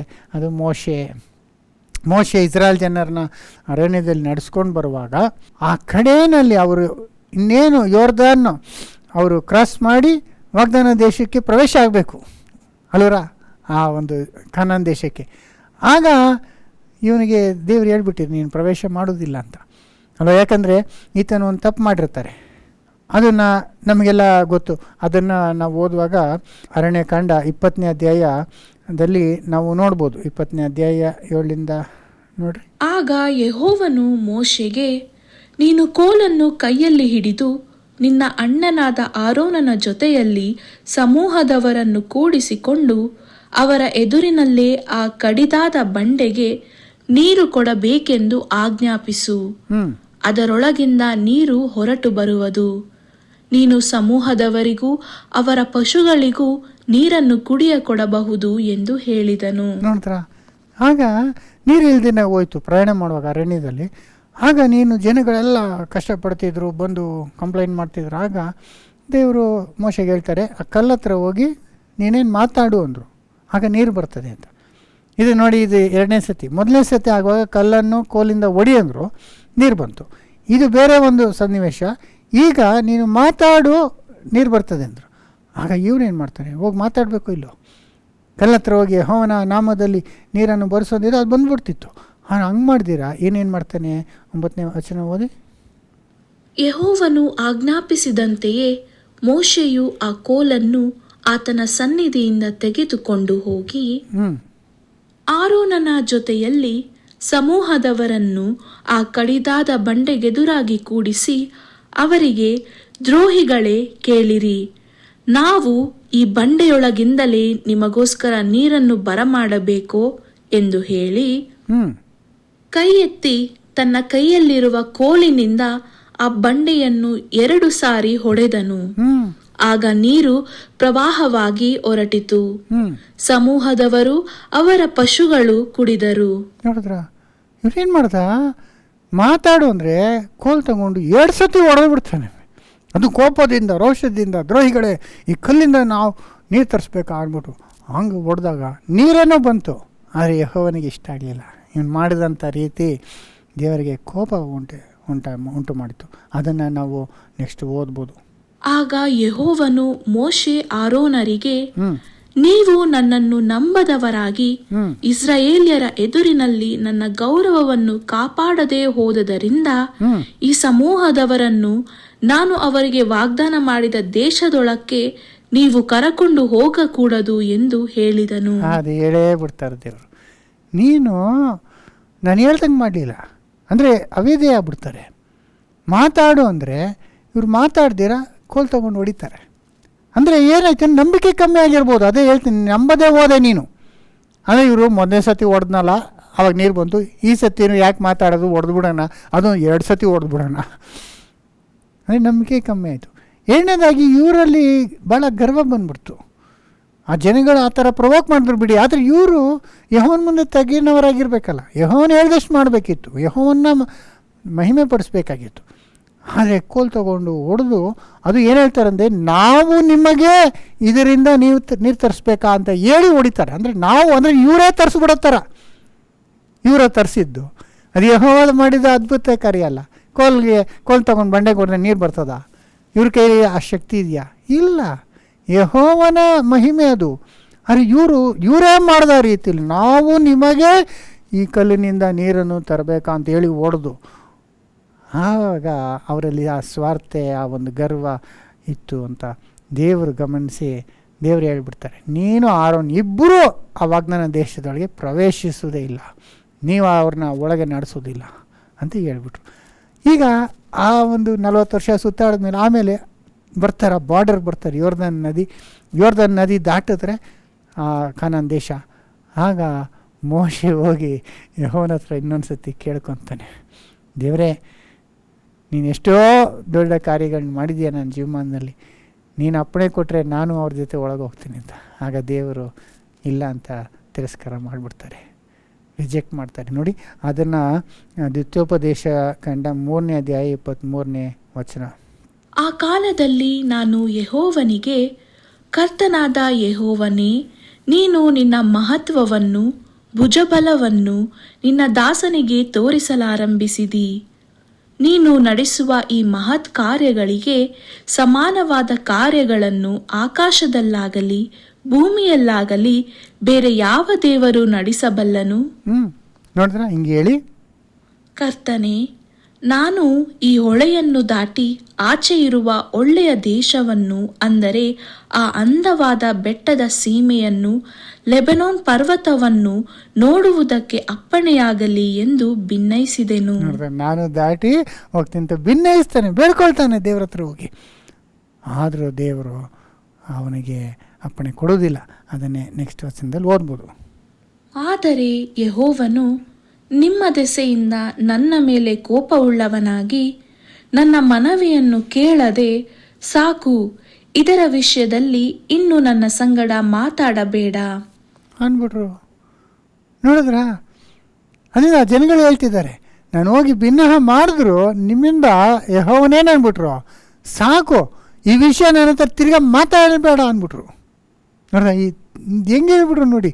ಅದನ್ನು ನಾವು ಅನ್ಕೊತೀವಿ, ತಿರ್ಗಾ ಕೇಳ್ತಾನೆ ಇದೆ, ದೇವ್ರು ಕೊಟ್ಬಿಡ್ತಾರೆ. ನೀವು ಎಷ್ಟು ಸತ್ಯನ ಕೇಳ್ರಿ, ಎಷ್ಟು ವರ್ಷನ ಪ್ರಾರ್ಥನೆ ಮಾಡಿರಿ, ದೇವರು ಇಷ್ಟ ಇಲ್ಲ ಅಂದರೆ ಮಾಡೋದಿಲ್ಲ. ಯಾಕಂದರೆ ಆತನು ಸೃಷ್ಟಿಕರ್ತ, ಸರ್ವಶಕ್ತನಾದ ದೇವರು, ಆತನಿಗೆ ಇಷ್ಟ ಇಲ್ಲದ್ರೆ ಮಾಡೋದಿಲ್ಲ. ನಾವು ಏನು ಪ್ರಾರ್ಥನೆ ತುಂಬ ಮಾಡಿಬಿಟ್ಟು ಅಂದರೆ ಕೇಳ್ಬಿಡ್ತಾರಂತ ಇಲ್ಲ, ನಾವು ಮಾಡ್ತೀವಿ ಪ್ರಾರ್ಥನೆ. ಆದರೆ ಆತನ ಇಲ್ಲ ಅಂದಮೇಲೆ ನಾವು ಒಪ್ಕೋಬೇಕು. ಪ್ರಾರ್ಥನೆ ಮಾಡಬೇಡ, ಈ ವಿಷಯ ನನ್ನ ಹತ್ರ ಮಾತಾಡಬೇಡ ಅಂದ್ಬಿಟ್ರು. ಹಾಗೆ ಮೋಶೆ ಹೋಗಲೇ ಇಲ್ಲ. ಆದರೆ ದೇವ್ರ ಕರುಣೆ ತೋರಿಸಿ ಏನು ಮಾಡಿದ್ರು, ಪರ್ವತದ ಮೇಲೆ ಬಾ ಅಂಥೇಳಿ ಆತನಿಗೆ ದೂರದಿಂದ ಆ ಪಿಸ್ಗ ಅನ್ನೋ ಪರ್ವತದಿಂದ ಆ ಕಾನಾನ್ ದೇಶನ ನೋಡೋ ಹಾಗೆ ಮಾಡಿದ್ರು ಅಷ್ಟೇ. ಅವನು ಪ್ರವೇಶಿಸಲಿಲ್ಲ, ನೋಡ್ದ ಅಷ್ಟೇ. ಆಮೇಲೆ ತೀರ್ಕೊಂಬಿಟ್ರು ಅಲ್ಲೇ. ಆಗ ಅವ್ರ ಬಗ್ಗೆ ಬರೆದಿದೆ, ಅವ್ರಿಗೇನು ವಯಸ್ಸಾಗಿರಲಿಲ್ಲ, ಅಂದರೆ ಬಲಹೀನತೆ ಇರಲಿಲ್ಲ, ಕಣ್ಣು ಚೆನ್ನಾಗಿ ಕಾಣಿಸ್ತಿತ್ತು. ಇನ್ನೂ ಇರ್ಬೋದಾಗಿತ್ತಲ್ಲ, ಎಷ್ಟೋ ವರ್ಷ ಬಿಟ್ಟಿದ್ರೆ ಇರ್ಬೋದಾಯಿತು. ದೇವ್ರು ಮುಗಿಸ್ಬಿಟ್ರು ಅಲ್ಲೇ ಸತ್ತೋದ. ಆಗ ಅಲ್ಲೇ ಓಣ ಇಟ್ಬಿಟ್ರು. ಅಂದರೆ ಅವನ ಮಾಡಬೇಕಾದ ಸೇವೆ ಮಾಡ್ದೆ ಮುಗಿಸಿದ್ರೆ ದೇವರು ಆಯಿತು ನಿನ್ನ ಕೆಲಸ ಎನಫ್ ಅಂದರೆ ಸಾಕು ಅಂದಮೇಲೆ ಸಾಕು ಅಷ್ಟೇ ಅಲ್ವರ. ನಾವು ಅದನ್ನು ಅರ್ಥ ಮಾಡ್ಕೊಂಡು ದೇವ್ರು ನೋ ಅಂದರೆ ನಾವು ಅದನ್ನು ಆಕ್ಸೆಪ್ಟ್ ಮಾಡೋಕ್ಕೆ ರೆಡಿ ಇರಬೇಕು. ಯಾಕಂದರೆ ಅವನು ಎಷ್ಟು ದೊಡ್ಡವನಾಗಿದ್ದರು, ಎಷ್ಟು ದೊಡ್ಡ ನಾಯಕನಾಗಿದ್ದ, ದೇವ್ರ ಹತ್ರ ಮುಖಾಮುಖಿಯಾಗಿ ಮಾತಾಡಿ ಎಷ್ಟು ಅದ್ಭುತ ಕಾರ್ಯಗಳನ್ನ ದೇವ್ರ ಹತ್ರ ಮೂಲಕ ಮಾಡಿಸಿದ್ರು. ಆದರೂ ಅವನು ದೇವ್ರಿಗಿಂತ ದೊಡ್ಡವನಲ್ಲ. ಅವನದೆಲ್ಲ ಮಾಡ್ದ ಅಂದರೆ ದೇವರ ಕೃಪೆಯಿಂದ ಮಾಡ್ದ, ಅವನ ಸ್ವಂತ ಶಕ್ತಿಯಿಂದ ಜ್ಞಾನದಿಂದ ಅಲ್ಲ. ಅದನ್ನು ನಾವೆಲ್ಲ ತಿಳ್ಕೊಬೇಕು. ಎಷ್ಟು ಮುಖ್ಯವಾದಂಥ ದೇವರ ಸೇವಕನಾಗಿರ್ಬೋದು, ಎಷ್ಟು ಜ್ಞಾನಿ ಆಗಿರ್ಬೋದು, ಎಷ್ಟೋ ಅದ್ಭುತ ಕಾರ್ಯ ಮಾಡಿರೋಂಥವ್ರಾಗಿರ್ಬೋದು, ಆದರೆ ದೇವ್ರ ಮುಂದೆ ನಾವು ತೆಗೆದವರಾಗಿ ಇರಬೇಕು. ನಾವು ನಮ್ಮನ್ನು ಹೆಚ್ಚಿಸ್ಕೊಂಡ್ರೆ ದೇವರಿಗೆ ಹೋಗುವಂಥ ಮಹಿಮೆನ ನಾವು ಅವರಾಗಿದ್ದರೆ, ನಾವು ಎಷ್ಟೇ ದೊಡ್ಡವರಾಗಿದ್ದರೂ ನಾವು ಪರಮ ಕಾನಾನು ನಾವು ಪ್ರವೇಶಿಸುವುದಕ್ಕೆ ಸಾಧ್ಯವಿಲ್ಲ ಅನ್ನೋದನ್ನ ಕೂಡ ನಾವು ಇಲ್ಲಿ ಅರ್ಥ ಮಾಡ್ಕೊಬೇಕು. ಅದರಿಂದ ಒಂದು ವಚನದಲ್ಲಿ ಹೇಳ್ತಾರಲ್ಲ, ಒಂದು ಸಾರಿ ಜ್ಞಾನ ಪ್ರಕಾಶಕ್ಕೆ ಬಂದು ಪರಮ ವಾಕ್ಯವನ್ನು, ಕೃಪೆಯನ್ನು, ಪರಿಶುದ್ಧಾತ್ಮವನ್ನು ಪಡ್ಕೊಂಡು ಬರಬೇಕಾದಂಥ ಲೋಕವನ್ನು ನಾವು ತಿಳ್ಕೊಂಡು ಭ್ರಷ್ಟನಾದರೆ ಇನ್ನು ನಮ್ಮನ್ನು ಹೊಸಬರಾಗಿ ಮಾಡೋದಕ್ಕೆ ಸಾಧ್ಯವಿಲ್ಲ. ಅಂದಂಗೆ ಕೆಲವು ಪಾಪಗಳಿಗೆ ಕ್ಷಮಾಪಣೆ ಕೂಡ ಇಲ್ಲ. ಪರಿಶುದ್ಧಾತ್ಮಕ್ಕೆ ವಿರುದ್ಧವಾಗಿ ಪಾಪ ಮಾಡಿದ್ರೆ ಕ್ಷಮಾಪಣೆ ಇಲ್ಲ ಅಂದ್ಬಿಟ್ರು. ಕೆಲವು ಪ್ರಾರ್ಥನೆಗಳಿಗಾಗಿ ನೀವು ಕೇಳ್ಕೊಳ್ಳೋದು ಬೇಡ, ಕೇಳ್ಕೊಂಡು ಆಗೋದಿಲ್ಲ ಅಂದ್ಬಿಟ್ರು. ಅದು ನೋಡಿ 1 ಯೋಹಾನ 5:16, ಯಾವನಾದರೂ ತನ್ನ ಸಹೋದರನು ಮರಣಕರವಲ್ಲದ ಪಾಪ ಮಾಡುವುದನ್ನು ಕಂಡರೆ ಅವನು ದೇವರನ್ನು ಬೇಡಿಕೊಳ್ಳಲಿ, ಆಗ ದೇವರು ಮರಣಕರವಲ್ಲದ ಪಾಪ ಮಾಡುವವರಿಗೆ ಜೀವವನ್ನು ದಯಪಾಲಿಸುವನು. ಮರಣಕರವಾದ ಪಾಪ ಉಂಟು, ಈ ಪಾಪದ ವಿಷಯವಾಗಿ ಬೇಡಿಕೊಳ್ಳಬೇಕೆಂದು ನಾನು ಹೇಳುವುದಿಲ್ಲ. ನೋಡಿದ್ರ, ಕೆಲವೊಂದು ವಿಷಯಕ್ಕೆ ನೀವು ಬೇಡಿಕೊಂಡ್ರೂ ಪ್ರಯೋಜನ ಇಲ್ಲ, ಬೇಡ್ಕೊಳ್ರಿ ಅಂತ ಕೂಡ ನಾನು ಹೇಳೋದಿಲ್ಲ. ಹಾಗೆ ನಾವು ಈ ಮರಣಕರವಾದಂಥ ಪಾಪನೇ ಅಂತಲ್ಲ, ಅನೇಕ ಸಂದರ್ಭ ನಾವು ಪ್ರಾರ್ಥನೆ ಮಾಡ್ತಿರ್ತೀವಿ, ಅಲ್ವರ ದಾವೀದು ತನ್ನ ಮಗನಿಗಾಗಿ ಪ್ರಾರ್ಥನೆ ಮಾಡ್ದ, ದೇವರು ಕೇಳಿಸ್ಕೊಳ್ಳಿಲ್ಲ. ಆಗ ನಾವು ನಮ್ಮ ಒಡ ಹುಟ್ಟಿದವ್ರಿಗಾಗಲಿ, ನಮ್ಮ ಮಕ್ಕಳಿಗಾಗಲಿ, ನಮ್ಮ ಗಂಡ, ನಮ್ಮ ಹೆಂಡತಿ ಅಂದ್ಕೊಂಡು ಸ್ನೇಹಿತರಿಗಾಗಿ ನಾವು ಕೆಲವು ಪ್ರಾರ್ಥನೆ ಮಾಡ್ತಿರ್ತೀವಿ. ಆದರೆ ದೇವ್ರು ನಾವು ಕೇಳಿದ್ದೆಲ್ಲ ಕೊಡಬೇಕನ್ನೋದಿಲ್ಲ. ನಾವು ಪ್ರಾರ್ಥನೆ ಮಾಡಿದಷ್ಟೊತ್ತಿಗೆ ದೇವ್ರು ಕೊಡಲೇಬೇಕಂತಿದ್ಯಾ? ಇಲ್ಲ, ದೇವ್ರು ಯಾರಿಗೂ ಋಣಿಸ್ತಾನಿಲ್ಲ. ಆತನಿಗೆ ಕೊಡಬೇಕಂದ್ರೆ ಆತನು ಕೊಡುವಂಥ ಭಿಕ್ಷೆ ಆಗಿದೆ ಅಷ್ಟೇ, ನಾವು ಅದಕ್ಕೆ ಬಾಧ್ಯರಲ್ಲ. ಆದ್ದರಿಂದ ನಾವು ಪ್ರತಿಯೊಂದು ಸಾತಿ ನಾವು ಕೇಳಿದ್ದೆಲ್ಲ ದೇವರು ಹಂಗೆ ಮಾಡಬೇಕಂತ ನಾವು ಎಕ್ಸ್ಪೆಕ್ಟ್ ಮಾಡಬೇಕು. Sometimes we should be ready to accept no from God. ಆ ದೇವರು ಇಲ್ಲ ಅನ್ನೋದನ್ನ ಕೂಡ ನಾವು ಸ್ವೀಕಾರ ಮಾಡ್ಕೊಳ್ಳೋಕ್ಕೆ ರೆಡಿ ಇರಬೇಕು. ನಾವು ಪ್ರಾರ್ಥನೆ ಮಾಡ್ತೀವಿ, ಆದರೆ ಸಮ್ಟೈಮ್ಸು ನೆರವೇರೋದಿಲ್ಲ. ನಾವು ಯಾವುದು ಆಗಬಾರ್ದು ಅಂದ್ಕೊಂಡು ಅದೇ ಆಗಿರ್ತದೆ.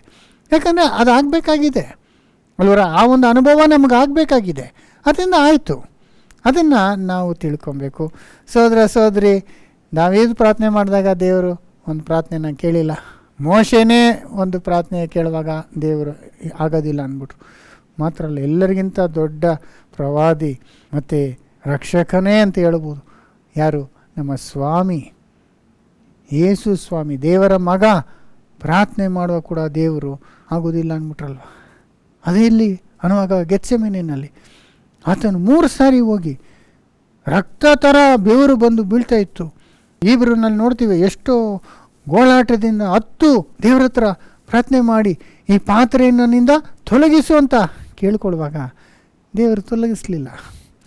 3 ಸತಿ ಅಂತ ಮತ್ತಿನಲ್ಲಿ ಹೇಳ್ತಾರೆ. ಪುನಃ ಬಂದು ಕೇಳ್ತಾರೆ, ದೇವರೇ ನಿನ್ನ ಚಿತ್ತವಾದರೆ ಈ ಪಾತ್ರೆಯನ್ನು ತೊಲಗಿಸು. ಅಂದರೆ ಪಾತ್ರೆ ಅಂದರೆ ಈ ಶಿಲುಬೆಯ ಮರಣ ಆಗದಂತೆ ನನ್ನನ್ನು ರಕ್ಷಿಸು ಅಂತ. ಆದರೆ ದೇವರು ಸುಮ್ಮನೆ ಇದ್ದರು, ಆಗಲಿಲ್ಲ. ಆಗ ಯೇಸ್ವಾಮಿ ನನ್ನ ಚಿತ್ತವಲ್ಲ ನಿನ್ನ ಚಿತ್ತವೇ ನೆರವೇರಲಿ ಅಂತ ಒಪ್ಪಿಸ್ಕೊಂಡು ಅದನ್ನು ಅನುಭವಿಸಲೇಬೇಕಾಗಿತ್ತು. ಅದಕ್ಕೆ ವಾಕ್ಯದಲ್ಲೇ ನೋಡ್ತೀವಿ, ಮಗನಾಗಿದ್ದರೂ ಆತನು ಪಡುವ ಕಷ್ಟಗಳ ಮೂಲಕ ಆತನು ಪರಿಪೂರ್ಣನಾಗಬೇಕೆಂದು ಇತ್ತು ಅಂತ. ಅದರಿಂದ ದೇವ್ರ ಚಿತ್ತ ಆಗಿತ್ತು, ಆತನ ಶಿಲುಬೆಗೆ ಹೋಗಲೇಬೇಕಿತ್ತು. ಅದರಿಂದ ದೇವರ ಹತ್ರ ತನ್ನ ಮಗನೇ ಪ್ರಾರ್ಥನೆ ಮಾಡಿದ್ರು. ಸಮ್ಟೈಮ್ಸ್ ದೇವರು ಕೇಳಲಿಲ್ಲ. ಇದನ್ನು ನಾವು ಅರ್ಥ ಮಾಡ್ಕೊಬೇಕು ಸಹೋದರ ಸಹೋದರಿ. ನಮ್ಮ ಜೀವಮಾನ ಕಾಲದಲ್ಲಿ ಕೂಡ ನಾವು ಪ್ರಾರ್ಥನೆ ಮಾಡ್ತೀವಿ, ದೇವ್ರು ಕೊಡ್ತಾರೆ. ಸಮ್ಟೈಮ್ಸ್ ವೆಯ್ಟ್ ಮಾಡಿಸ್ತಾರೆ, ಸಮ್ಟೈಮ್ಸ್ ಬೇರೆ ರೀತಿ ಕೊಡ್ತಾರೆ. ಆದರೆ ಸಮ್ಟೈಮ್ಸು ದೇವ್ರು ಕೊಡೋದಿಲ್ಲ. ಆಗ ನಾವು ಅರ್ಥ ಮಾಡ್ಕೊಬೇಕು, ದೇವರೇ ನಿನ್ನ ಚಿತ್ತ ನೆರವೇರಲಿ. ಸ್ವಾಮಿ ಥರ ನನ್ನ ಚಿತ್ತ ಅಲ್ಲ, ನಿನ್ನ ಚಿತ್ತ ನೆರವೇರಲಿ. ಕೇಳಿದ್ವಿ, ಅರೆ ಕೊಡಲಿಲ್ಲ. ನಾವು ಹೇಳ್ತಾರಲ್ಲ, ಮ್ಯಾನ್ ಪ್ರಪೋಸಸ್ ಗಾಡ್ ಡಿಸ್ಪೋಸಸ್ ಅಂದಂಗೆ. ಹಾಗೆ ನಾವು ಪ್ರಪೋಸ್ ಮಾಡ್ತೀವಿ, ದೇವರು ಡಿಸ್ಪೋಸ್ ಮಾಡಿದ್ರೆ ನಾವು ಸುಮ್ಮನೆ ಏನು ಮಾಡ್ಬೇಕು, ಅದನ್ನ ಅಂಗೀಕರಿಸಬೇಕು. ಆ ಒಂದು ಥರ ಕೂಡ ಆಗುತ್ತೆ ಸೋದರ ಸೋದರಿ. ಅದನ್ನು ನಾವು ಇಲ್ಲಿ ತಿಳ್ಕೊಬೋದು. ಅದೇ ರೀತಿಯಲ್ಲಿ ಯೇಸು ಸ್ವಾಮಿ ಬಗ್ಗೆ ವಚನಗಳೆಲ್ಲ ನಮಗೆ ಗೊತ್ತಿದೆ. ಪೌಲು ಕೂಡ ಅವರಿಗೆ ಒಂದು ಮುಳ್ಳು ಚುಚ್ಚುವಂಥ, ಅವರಿಗೆ ಕಷ್ಟ ಕೊಡುವಂಥ ಒಂದು ಸೈತಾನನ ಒಂದು ದೂತ ಇದ್ದ. ಆಗ 3 ಸತಿ ಪ್ರಾರ್ಥನೆ ಮಾಡಿದ್ರು ಅಲ್ವಾ, ಇದನ್ನು ತೆಗೆದುಹಾಕು ಅಂತ. ಆದರೆ ದೇವರು ತೆಗೆದುಹಾಕಲಿಲ್ಲ. ಅದು ತೆಗೆದುಹಾಕ್ದಿರ ಏನು, ಅದನ್ನು ಸಹಿಸ್ಕೊಳ್ಳೋ ಕೃಪೆ ಮಾತ್ರ ನಾನು ಕೊಡ್ತೀನಿ ಅಲ್ವರ. ಆಗ ಪೌಲು, ಸರಿ ಅಷ್ಟು ಕೊಟ್ಟರೆ ಸಾಕು, ನನ್ನ ಬಲಹೀನತೆಯಲ್ಲೇ ನಾನು ದೇವ್ರನ್ನ ಮಹಿಮೆ ಪಡಿಸ್ತೀನಿ ಅಂದ್ಬಿಟ್ರು. ನೋಡಿ, ಅದನ್ನ ಕಡೆದಾಗಿ 2 ಕೊರಿಂಥಿಯ 12:6. ಹೊಗಳಿಕೊಳ್ಳುವುದಕ್ಕೆ ನನಗೆ ಒಂದು ವೇಳೆ ಮನಸ್ಸಿದ್ದರೂ ಹಾಗೆ ಹೊಗಳಿಕೊಳ್ಳುವುದರಲ್ಲಿ ನಾನು ಬುದ್ಧಿಹೀನನಾಗುವುದಿಲ್ಲ. ಯಾಕಂದರೆ ಸತ್ಯವನ್ನೇ ಹೇಳುತ್ತಿರುವೆನು. ಆದರೂ ಯಾವನು ನನ್ನಲ್ಲಿ ಕಾಣುವುದಕ್ಕಿಂತಲೂ ನನ್ನಿಂದ ಕೇಳುವುದಕ್ಕಿಂತಲೂ ಹೆಚ್ಚಾಗಿ ನನ್ನನ್ನು ಕುರಿತು ಎಣಿಸಬಾರದು. ನೋಡಿದ್ರ, ಪೌಲ್ಗೆ ಭಾಳ ಹೊಗಳು ಕೊಡುವಂಥ ಜ್ಞಾನ ಕೊಟ್ಟಿದ್ರು. ಆದರೂ ಅವನು ಮಿತಿ ಮೀರಿ ತನ್ನನ್ನು ಹೊಗಳಿಕೊಳ್ಳದ ಹಾಗೆ ಒಂದು ಮುಳ್ಳನ್ನು ಕೂಡ ಕೊಟ್ಟಿದ್ರು ನೋಡಿ. ಆ ಕಾರಣದಿಂದಲೂ ನನಗೆ ತಿಳಿಸಲ್ಪಟ್ಟ ರಹಸ್ಯಗಳು ಬಹು ವಿಶೇಷವಾಗಿರುವುದರಿಂದಲೂ ನಾನು ಹೊಗಳಿಕೊಳ್ಳದೆ ಸುಮ್ಮನಿರುತ್ತೇನೆ. ನಾನು ನನ್ನನ್ನು ಅತಿಶಯವಾಗಿ ಹೆಚ್ಚಿಸಿಕೊಳ್ಳಬಾರದೆಂದು ಒಂದು ಶೂಲನನ್ನು ಶರೀರದಲ್ಲಿ ನಾಟಿದೆಯೋ ಎಂಬಂತೆ ನನ್ನನ್ನು ಗುದ್ದುವುದಕ್ಕೆ ಸೈತಾನನ ದೂತರಲ್ಲಿ ಒಬ್ಬನು ನನ್ನ ಬಳಿಗೆ ಕಳುಹಿಸಲ್ಪಟ್ಟನು. ನಾನು ಅತಿಶಯವಾಗಿ ಹೆಚ್ಚಿಸಿಕೊಳ್ಳಬಾರದೆಂತಲೇ ಇದಾಯಿತು. ನೋಡಿದ್ರ, ಅತಿಶಯವಾಗಿ ಹೆಚ್ಚಿಸಿಕೊಳ್ಳಬಾರದಂತಲೇ ಅವ್ರನ್ನ ಆ ರೀತಿ ಇಡಕ್ಕೋಸ್ಕರ ದೇವರಂಗೆ ಮಾಡಿದ್ರು. ಇಲ್ಲಾಂದರೆ ತನ್ನನ್ನು ತಾನು ಅತಿಶಯಿಸ್ಕೊಂಡು ಗರ್ವ ಬರ್ಬೋದಾಗಿತ್ತಲ್ವ. ಅದು ಆಗದಂತೆ ಒಂದು ಪ್ರಾಬ್ಲಮ್ಮು ಅವ್ರಿಗೆ ಕೊಟ್ಟರು. ಅದೇ ರೀತಿ ನೋಡಿ, ಯೋಚನೆ ಮಾಡಿ, ಮೋಶೆಗೆ ವಾಗ್ದಾನ ದೇಶದೊಳಗೆ ಹೋಗ್ದಂಗೆ ಮಾಡಿದ್ರು. ಅವ್ನು ಇನ್ನೂ ಆರೋಗ್ಯವಾಗಿದ್ದರೂ ಸಾಕು, ನೀನು ಹೋಗಿ ಮಲ್ಕೋ ಅಂತ ಮರಣದ ಕೊಟ್ಬಿಟ್ರು. ಯಾಕೆಂದರೆ ಒಂದು ವೇಳೆ ಆತನು ಬದುಕಿದ್ದು ಒಳಗೆ ಕಾನಾನ್ ದೇಶಕ್ಕೆ ಹೋಗಿ ಭಾಳ ವರ್ಷಗಳಿದ್ದು ಒಂದು ವೇಳೆ ನಾನು ಗರ್ವಿಷ್ಠನಾಗ್ಬಿಟ್ಟಿದ್ರೆ ಇಲ್ಲ ಪಾಪಿಷ್ಠನಾಗ್ಬಿಟ್ಟಿದ್ರೆ ಹೆಂಗಾಗ್ಬಿಡ್ತಿತ್ತು ಅವ್ರ ಲೈಫೇ ಟೆಸ್ಟಿಮನಿ ಹಾಳಾಗ್ತಿತ್ತಲ್ಲ. ಅದರಿಂದ ದೇವರು ಕೆಲವು ವಿಷಯದಲ್ಲಿ ನೋ ಅನ್ನುವಾಗ ನಾವು ಆಕ್ಸೆಪ್ಟ್ ಮಾಡಬೇಕು ಅಲ್ವಾ. ನಮಗೆ ಇಷ್ಟು ವರ್ಷ ಕೊಟ್ಟಿದ್ದಾರೆ ಸಾಕು, ಇಷ್ಟೇ ಸಾಕು ಅಂತ ಮುಗಿಸಿದ್ರೆ ಅಷ್ಟೇ ಸಂತೋಷ ಪಡಬೇಕು. ಯಾಕಂದ್ರೆ ನಾವು ಇನ್ನೂ ವರ್ಷ ಇದ್ದು ಬೇರೆ ಮಾಡಬಾರ್ದಲ್ಲ ಮಾಡಿ ನಾವು ಮೋಸವಾಗಿ ನಾಶ ಆಗೋದಕ್ಕಿಂತ ನಾವು ಮುಂಚೆನೇ ಹೋದರೆ ಒಳ್ಳೆಯದಲ್ವಾ. ನೋಡಿ ಇದೆಲ್ಲದಲ್ಲಿ ನಾವು ತಿಳ್ಕೊಬೇಕು. ಅದಕ್ಕೆ ಪೌಲು ಕೂಡ ದೇವರು ಶೂಲನ್ನು ತೆಗಿಲಿಲ್ಲ. ನಮಗಿರುವಂಥ ಸಮ್ಟೈಮ್ಸ್ ಅದು ವ್ಯಾಧಿ ಆಗಿರ್ಬೋದು, ನೋವಾಗಿರ್ಬೋದು, ಕಷ್ಟ, ಯಾವುದೋ ಒಂದು ಡಿಸಪಾಯಿಂಟ್ಮೆಂಟು, ಫೇಲ್ಯೂರು, ಇದೆಲ್ಲ ನಮಗೆ ಮುಖ್ಯ. ಅದರಿಂದ ನಾವು ಈಗ ಕರೆಕ್ಟಾಗಿದ್ದೀವಿ. ಅದು ತೆಗೆದುಬಿಟ್ರೆ ನಾವು ಬೇರೆ ರೀತಿಯಲ್ಲಿ ಆಗ್ಬಿಡ್ಬೋದು, ನಾವು ಕೆಟ್ಟೋಗ್ಬೋದು ಕೂಡ. ಅದರಿಂದ ದೇವರ ಹತ್ರ ಪ್ರಾರ್ಥನೆ ಮಾಡುವಾಗ ಕೆಲವೊಂದು ಆತನ ಆನ್ಸರ್ ಮಾಡದಿರುವಾಗ ನಾವು ಅರ್ಥ ಮಾಡಿಕೊಂಡು ದೇವರು ಒಳ್ಳೆಯದಕ್ಕಾಗೇ ನನಗೆ ಈಗ ಒಂದು ನೋವನ್ನು ಕೊಟ್ಟಿದ್ದಾರೆ, ಈ ಬಲಹೀನತೆಯನ್ನು, ಅದರಲ್ಲಿ ಬಲಹೀನತೆಯಲ್ಲಿ ನಾವು ಸಂತೋಷ ಪಡಬೇಕು. ಅದನ್ನ ಪೌಲು ಹೇಳ್ತಾರೆ ನೋಡಿ ಇಲ್ಲಿ 12:9. ಅದಕ್ಕಾತನು ನನ್ನ ಕೃಪೆಯೇ ನಿನಗೆ ಸಾಕು, ಬಲಹೀನತೆಯಲ್ಲಿಯೇ ಬಲವು ಪೂರ್ಣ ಸಾಧಕವಾಗುತ್ತದೆ ಎಂದು ನನಗೆ ಹೇಳಿದ್ದಾನೆ. ಹೀಗಿರಲಾಗಿ ಕ್ರಿಸ್ತನ ಬಲವು ನನ್ನಲ್ಲಿ ನೆಲೆಸಿಕೊಂಡಿರಬೇಕೆಂದು ನನಗುಂಟಾಗುವ ನಿರ್ಬಲಾವಸ್ಥೆಗಳ ವಿಷಯದಲ್ಲಿಯೇ ಬಹು ಸಂತೋಷವಾಗಿ ಹೆಚ್ಚಳ ಪಡುವೆನು. ನೋಡಿದ್ರ, ಅದರಿಂದ ಏನು ಹೇಳ್ತಿದ್ದಾರೆ, ನನ್ನ ದೇವರು ಶೂಲನ್ನು ತೆಗಿಲಿಲ್ಲ, ಅರೆ ನನ್ನ ಕೃಪೆ ನಿನಗೆ ಸಾಕು ಅಂದಂಗೆ ನಾವು ಅದನ್ನು ತಾಳಿಕೊಳ್ಳುವಂತೆ ಸಹಿಸಿಕೊಳ್ಳುವಂತೆ ಕೃಪೆ ಕೊಡ್ತಾರೆ ಅಲ್ವಾ. ನಮಗೆ ನೀನು ನಮ್ಮ ಕಷ್ಟ ನಾವೇ ಅನುಭವಿಸ್ಬೇಕಂತ ಬಿಡಲ್ಲ, ಕೃಪೆ ಕೊಡ್ತಾರೆ. ಸಹಿಸ್ಕೊಳ್ಳೋಂಥ ಕೃಪೆ ಕೊಡೋದ್ರಿಂದ ಅಷ್ಟು ಸಾಕಂತ ನಾವು ಅದನ್ನು ಆಕ್ಸೆಪ್ಟ್ ಮಾಡ್ಕೊಬೇಕಾಗತ್ತೆ. ಅದರಿಂದ ಸಹೋದರ ಸಹೋದರಿ, ನೀವು ಎಲ್ಲ ವಿಷಯಗಳನ್ನ ನೋಡುವಾಗ ನಾವು ಪ್ರಾರ್ಥನೆ ಮಾಡ್ತೀವಿ, ಆದರೆ ದೇವರು ಸ್ಪಂದಿಸುವುದು ಬೇರೆ ಬೇರೆ ರೀತಿಯಲ್ಲಿ ಇರ್ತದೆ ಅಂತ ನಾವು ರಿಯಲೈಸ್ ಮಾಡ್ಕೊಳ್ಬೇಕು. ನಿಮ್ಮ ಎಲ್ಲರಿಗೂ ಇವು 4 ವಿಷಯದಲ್ಲಿ ಯಾವುದಾನೇ ಎಕ್ಸ್ಪೀರಿಯೆನ್ಸ್ ಆಗಿರ್ಬೋದು, ಅದು ಯಾವುದೇ ಆಗಿದ್ದರೂ ನಾವು ಕರ್ತನಲ್ಲಿ ಪೂರ್ಣ ಭರವಸೆ ಉಳ್ಳವರಾಗಿ ನಾವು ಪ್ರಾರ್ಥನೆ ಮಾಡಬೇಕು. ಮಾಡುವಾಗ ಯಾವ ರೀತಿಯಾದರೂ ಆನ್ಸರ್ ಇರ್ಬೋದು, ಅದನ್ನು ಅಂಗೀಕರಿಸೋದಕ್ಕೆ ನಾವು ಸಿದ್ಧರಾಗಿರಬೇಕು ಅಂತ ನಾನು ಹೇಳಿ ಮುಗಿಸ್ಕೊಳ್ತೇನೆ. ಈ ವಾಕ್ಯಗಳು ನಿಮಗೆ ಪ್ರಯೋಜನಕರವಾಗಿದ್ದರೆ ಇತರ ಕ್ರೈಸ್ತಿಯ ಸ್ನೇಹಿತರಿಗೆ, ಬಂಧುಗಳಿಗೆ ಇದನ್ನು ಶೇರ್ ಮಾಡಿಕೊಳ್ಳಿ. Thank you.